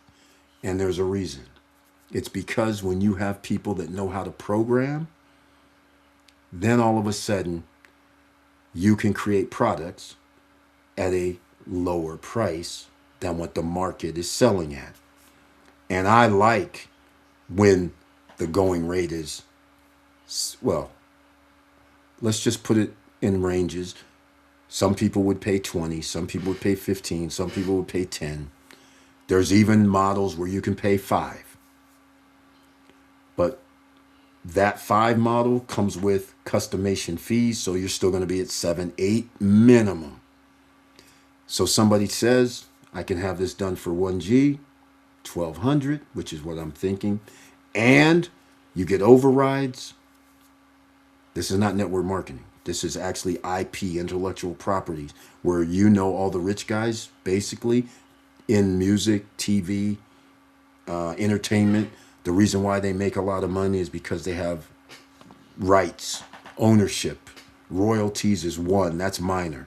But when you can say, I get a 20% of something for life that is being broadcast or sent around the world, every time they send out checks, you get 20%. That's pretty cool. That is how you build this crazy wealth. But in this case, I don't really care about the wealth factors. That's going to happen. What I care about is the gatekeepers. And tonight, I might even show you guys something. Since you're going to be so nice listening tonight, let me show you guys. I'll give you guys a little preview because it's going to come out next week after I make the deal anyhow. After I get everything lined up. I want to show you, I'm doing heavy lifting with AI. I'm doing heavy lifting with AI. I repeated that twice. Okay. Let me show you something. Because I asked AI recently because I'm working on some contract situations. So what I demanded was, I said, okay, I asked what the standards is. I know what the standards are, but I asked and they actually, I already know the answer. They said it, and I said, well, I want to be artist friendly. I said, so I'm not going to do the standard. I'm going to give the artist more of a percentage. And once again, we're talking about the Google AI said something like, oh, that's artist friendly. And what it had to do with, because I'll just say it, there's a distribution aspect to this. Once I start down this path, I get this new corporation number 2, which now means distribution. But that distribution means asset control, because I'm going to have a license. And now if I connect people, then I get percentages for as long as it sells. Okay. And so it said, I wish I could find it, but I'll just paraphrase. It said, oh, there's nobody that's going to be in the doing this like you. There's nobody that would give this type of deal. And I wrote back again, thank you. Now let's get down to the contractual situation. Give me some outlines and stuff on contracts. In fact, make one. I want to see it in writing. And it made it. I can't find our little correspondence when it said it, but so that also started talking about, well, you're going to have a situation where people are all going to want to talk to you, this, that, and the other. I said, that's the point. One thing I always have done with business of any magnitudes is I don't like really having any competition. So I'll squeeze the big boys because the big boys have overhead. So how do you infiltrate a system? Is when the big boys mess up. So for instance, I'm going to be on a little longer because I can be tonight, all right? Oh, I missed my 9. Oh, man, you guys didn't even remind me. I missed my 9 p.m. Oh, man. I got to run, guys.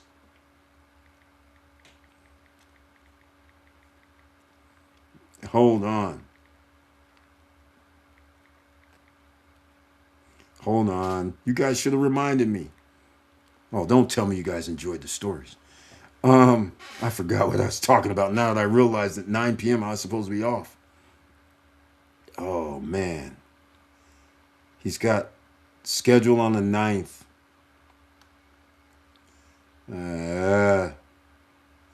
Oh, man. Sorry. Okay, it doesn't really matter. We'll get to it. Sorry.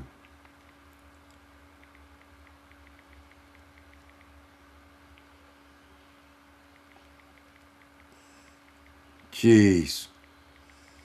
It's not really major, but it's kind of major. I did want to talk to him. Because I'm putting everything together, and unfortunately I have some problems. I got problems because I realized I can have this done for way less. So, that's the problem. I don't have to pay these numbers. Remember, I told you guys I used to be in the computer kind of. I didn't want to go that route. I was too dangerous. I know I would have been doing some hacking into some government installation stuff, and I said I better stop right now because I'm like that. I would be the one hacker that would erase people's debt. I'd be doing all kind of crazy stuff. To this day, there's not one hacker that wants to be the king of kings. I still can't believe after all this time, there's not one person that went into the credit databases to wipe people's stuff clear, the student loan debt scenarios and wipe theirs clear. And I can't believe nobody's ever done that. It's unbelievable. Unbelievable. And I'm not saying it's a good thing. I'm just saying I can't believe a bad guy like a hacker hasn't done that yet. But they're running around going into the FBI files, running in, going into the CIA government files, but they're not even helping people. And then you got other guys that rip people off. I'm just like, man, where's the guy? Where's the guy in the white knight or whatever? This is crazy. But anyhow, all right, ladies and gentlemen, I missed my whole little thing. But you got to get your assets, and the assets it's going to build in the future is just like AI. So how is AI going to make corporations money? It's going to make corporations money because you're going to have your data stored somewhere. You're going to have your video stored somewhere.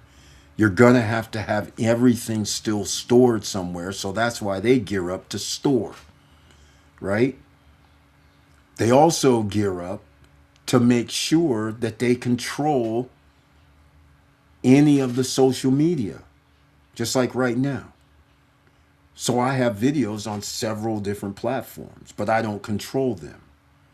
They control that content and they're able to sell ads and place other things that they can say, okay, you're going to pay me because these people are going to see these ads. So they control the content. So they get the millions of dollars every day. So that's where this moves to over time. You're going to need to control or have property rights or licensing rights where you're going to get paid a check.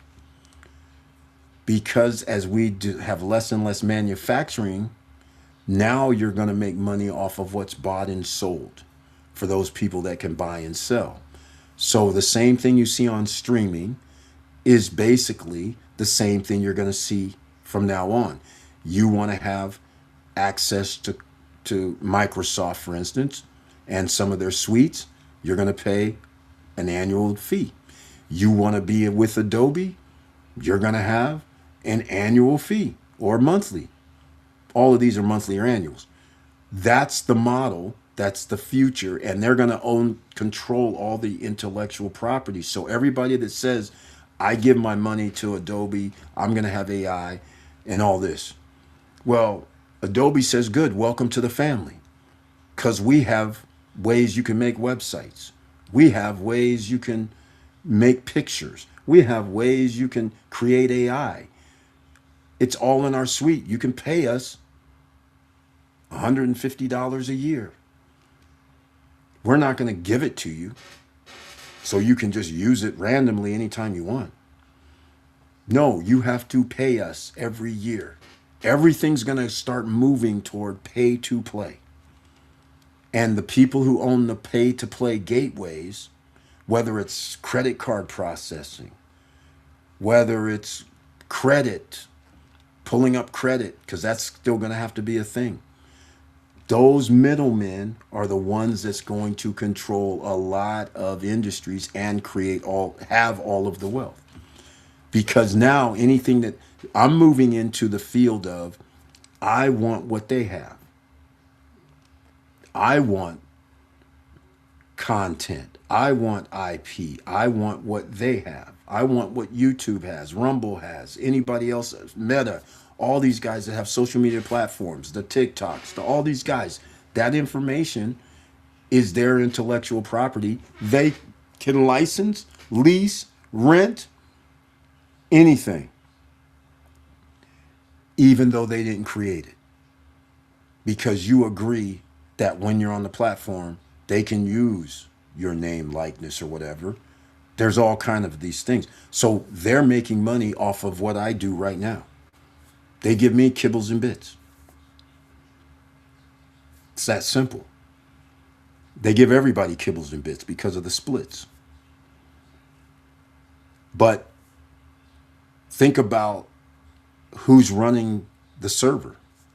So now you have server farms. Then you have to have broadcast quality to move data fast so it doesn't lag. So all these in-between companies that is needed, guess who owns those? The wealthy. Because you can't afford, well, you can, but $60,000, $100,000 for the software to have 1 million people running at the highest, let's call it 2K.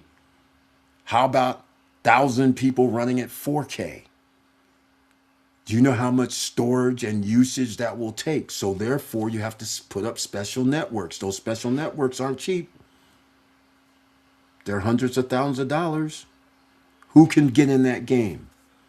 The big boys. So now the big boys control the data stream. They control the videos, the social media, whether it's music, videos, anything. They control it, where it can go, where it can't go. So they can kind of direct. And they get a piece of all of it because you got to store it, you got to move it, you got to do something with it. When you're trying to sell something or promote something, now you got to place ads. And now it's on their platform So now they make money off of that.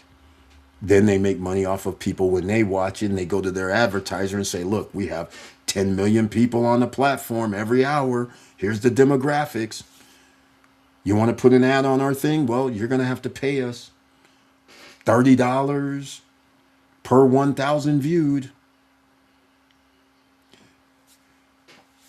So now, what ends up happening?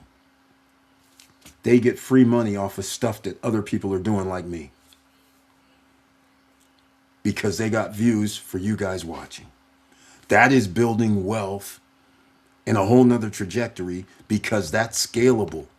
Because you have 50 people today, you may have 200 people next year.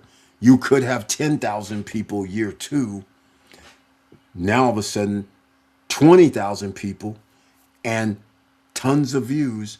That means more at that point. So now you can go and say, here's my advertising rate if you want to be on this, in this platform.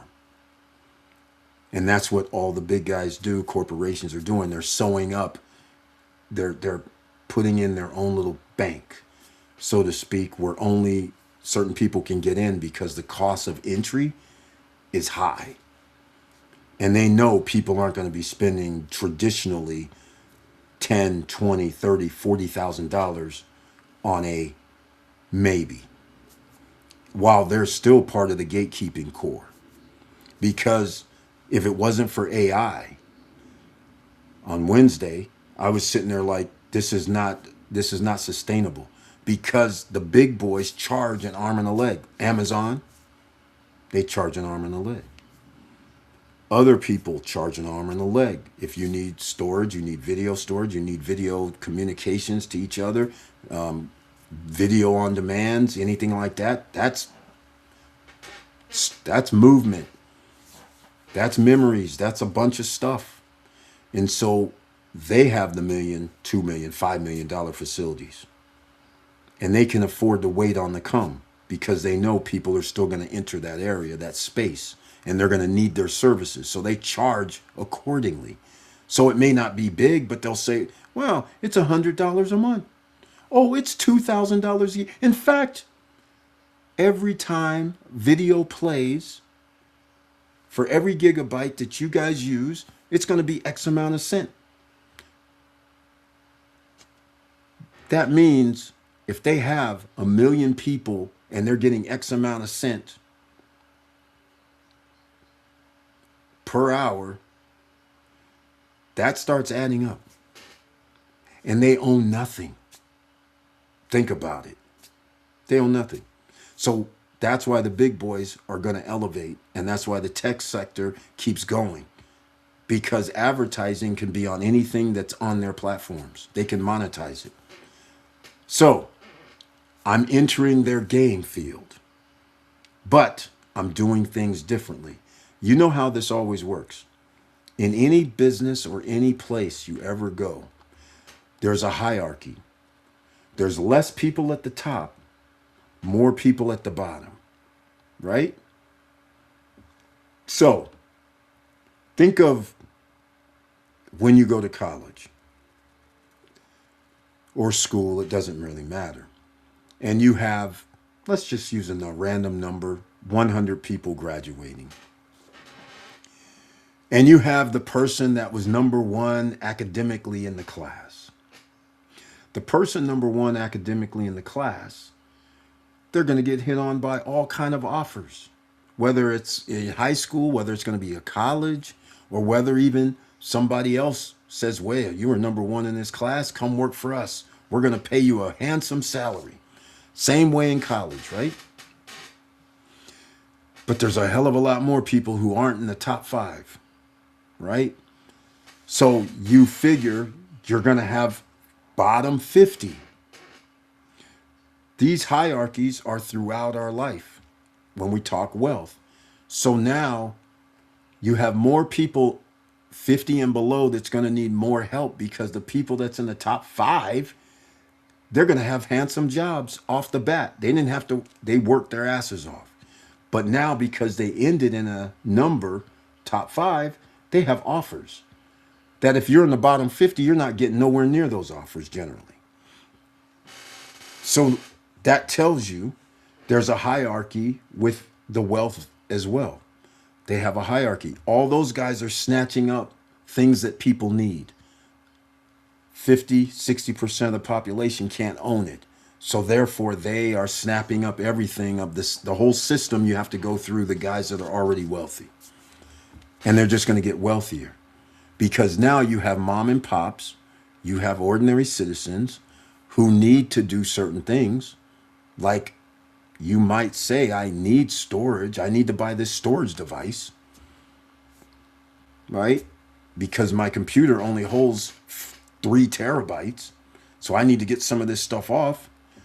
Those things are controlled by certain companies. So they, as long, and who can make that stuff? That's where we're at right now. So my policy has always been, I like to help the guys who are always trying to move up. So if I'm with the guys trying to move up, I make special deals with them because they're more eager saying, oh, he's giving me some help. And yes, I'm going to get paid. But I'm going to get paid and have some licensing agreements and some other things. So if something else happens, I get paid down the road and I don't have to work for it just like the big guys, which is part of music, entertainment industry where you sign contracts and your label gets certain percentage. Same thing. Just like here on YouTube, you get a certain, you got ads running on the channel, you get a certain percentage. They pay you like, what is it, 30, it's 70%, I believe. It's either 60 or 70%. I don't really get paid that much. But that's why you guys got to tell your friends. We don't have a lot of viewers. But again, those are the things that you're going to need to think about, intellectual properties and ways that you can control something or at least get a piece of something because you own it. So just look up royalties or licensing that you can buy because people sell it and then you can control it, right? Just like anything else. That's why you have a corporation. That's why you have a trust. You control something, but you don't have to officially own the product. As long as you have a license or an agreement that you get a percentage if you do X. If I put it on my platform, you get a percentage, the YouTube model. They get 30, I think it's 70. They get 30%, I get 70%. I'm posting the videos, doing all the work, they're just hosting it. They take 30%. That's the model. Simple, plain and clear. That's the model. Just like when you go to Netflix, you sign up with Netflix. You paid originally, wasn't it $9.99 a month or something? Now it's up to $14.99 or something. And then they have premium plans. Whose videos are there? They do have movies that they make now because they got big enough to buy a studio, which is very, very smart. So now they have their own intellectual property rights where they don't have to pay people because before they would have to pay people. They'd have to give a percentage, whether it was 20 or 30% or 40%. They would have to give people a percentage. Now they go buy their studio. Now whatever they make out of their studio, they get to keep all profits. Very smart. And now they can sell their movies, their stuff to other people. And now they'll let other people license it. And now they get a percentage of whatever profits they make. Pretty simple, right? Think along those lines, ladies and gentlemen. Think along those lines. And I found an entry point for myself. So I gave you guys plenty of hints. We'll talk to you on Monday at 8:50 p.m. Hopefully I'll be on time. I was a little late today. But just remember, there's a lot of people out here that's having a hard time. And that's why you go to findhelp.org, put in your zip code, and there's probably some help that you can get. The United States government gives nonprofits money. So go over there. No sense in trying to suffer in silence when there's help. All right? People, I've called several of those places, even live when Matthew Lesko was on, and everybody was courteous and nice. The nonprofits I spoke to, no problems.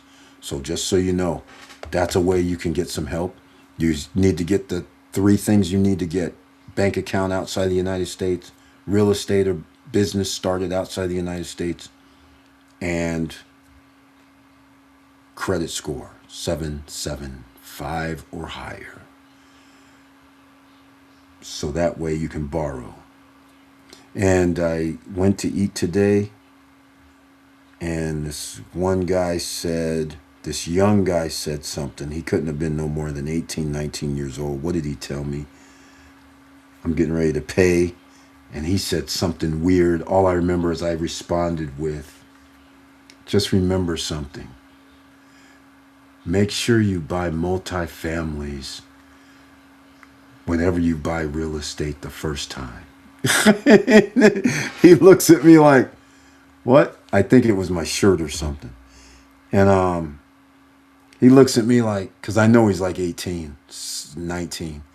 And he looks at me and I said, your life would be a hell of a lot better, man, if you got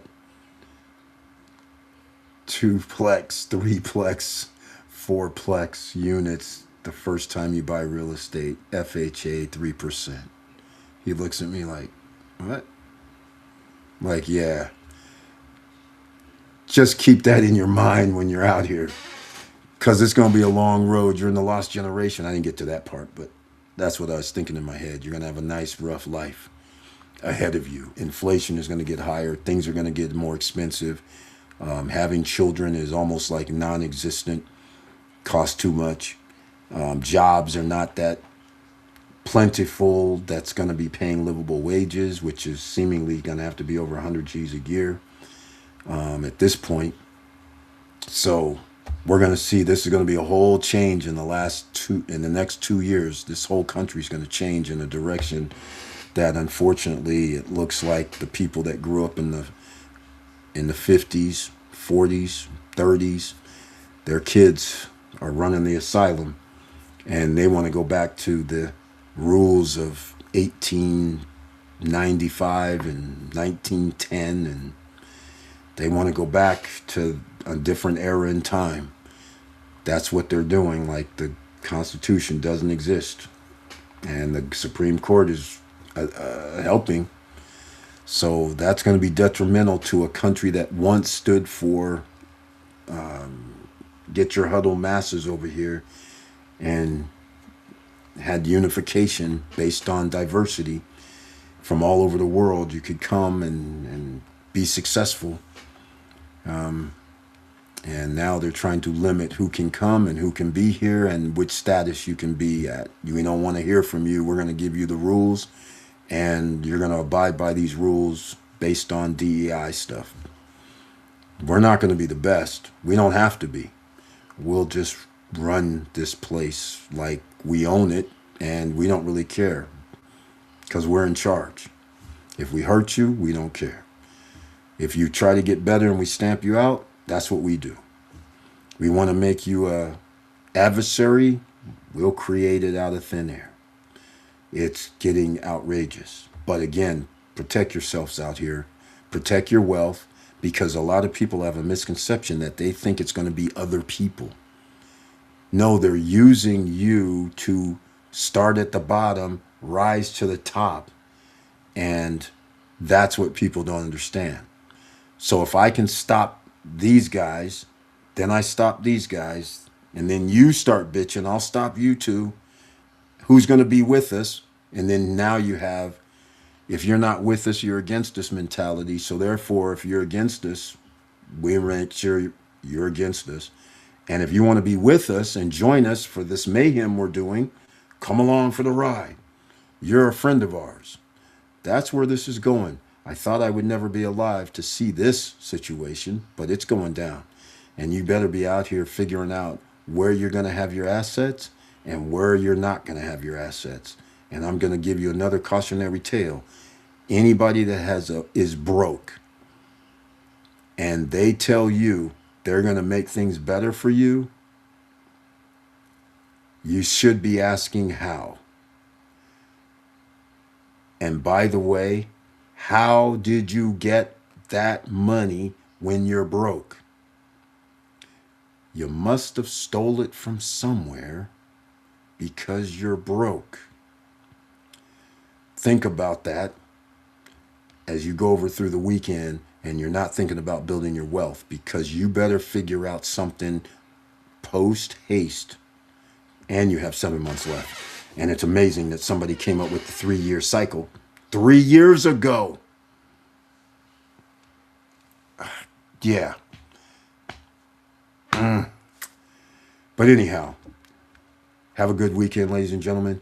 Make sure you stay safe out there. And with all that said, no matter what you do, keep your head up, keep moving, and I'm out.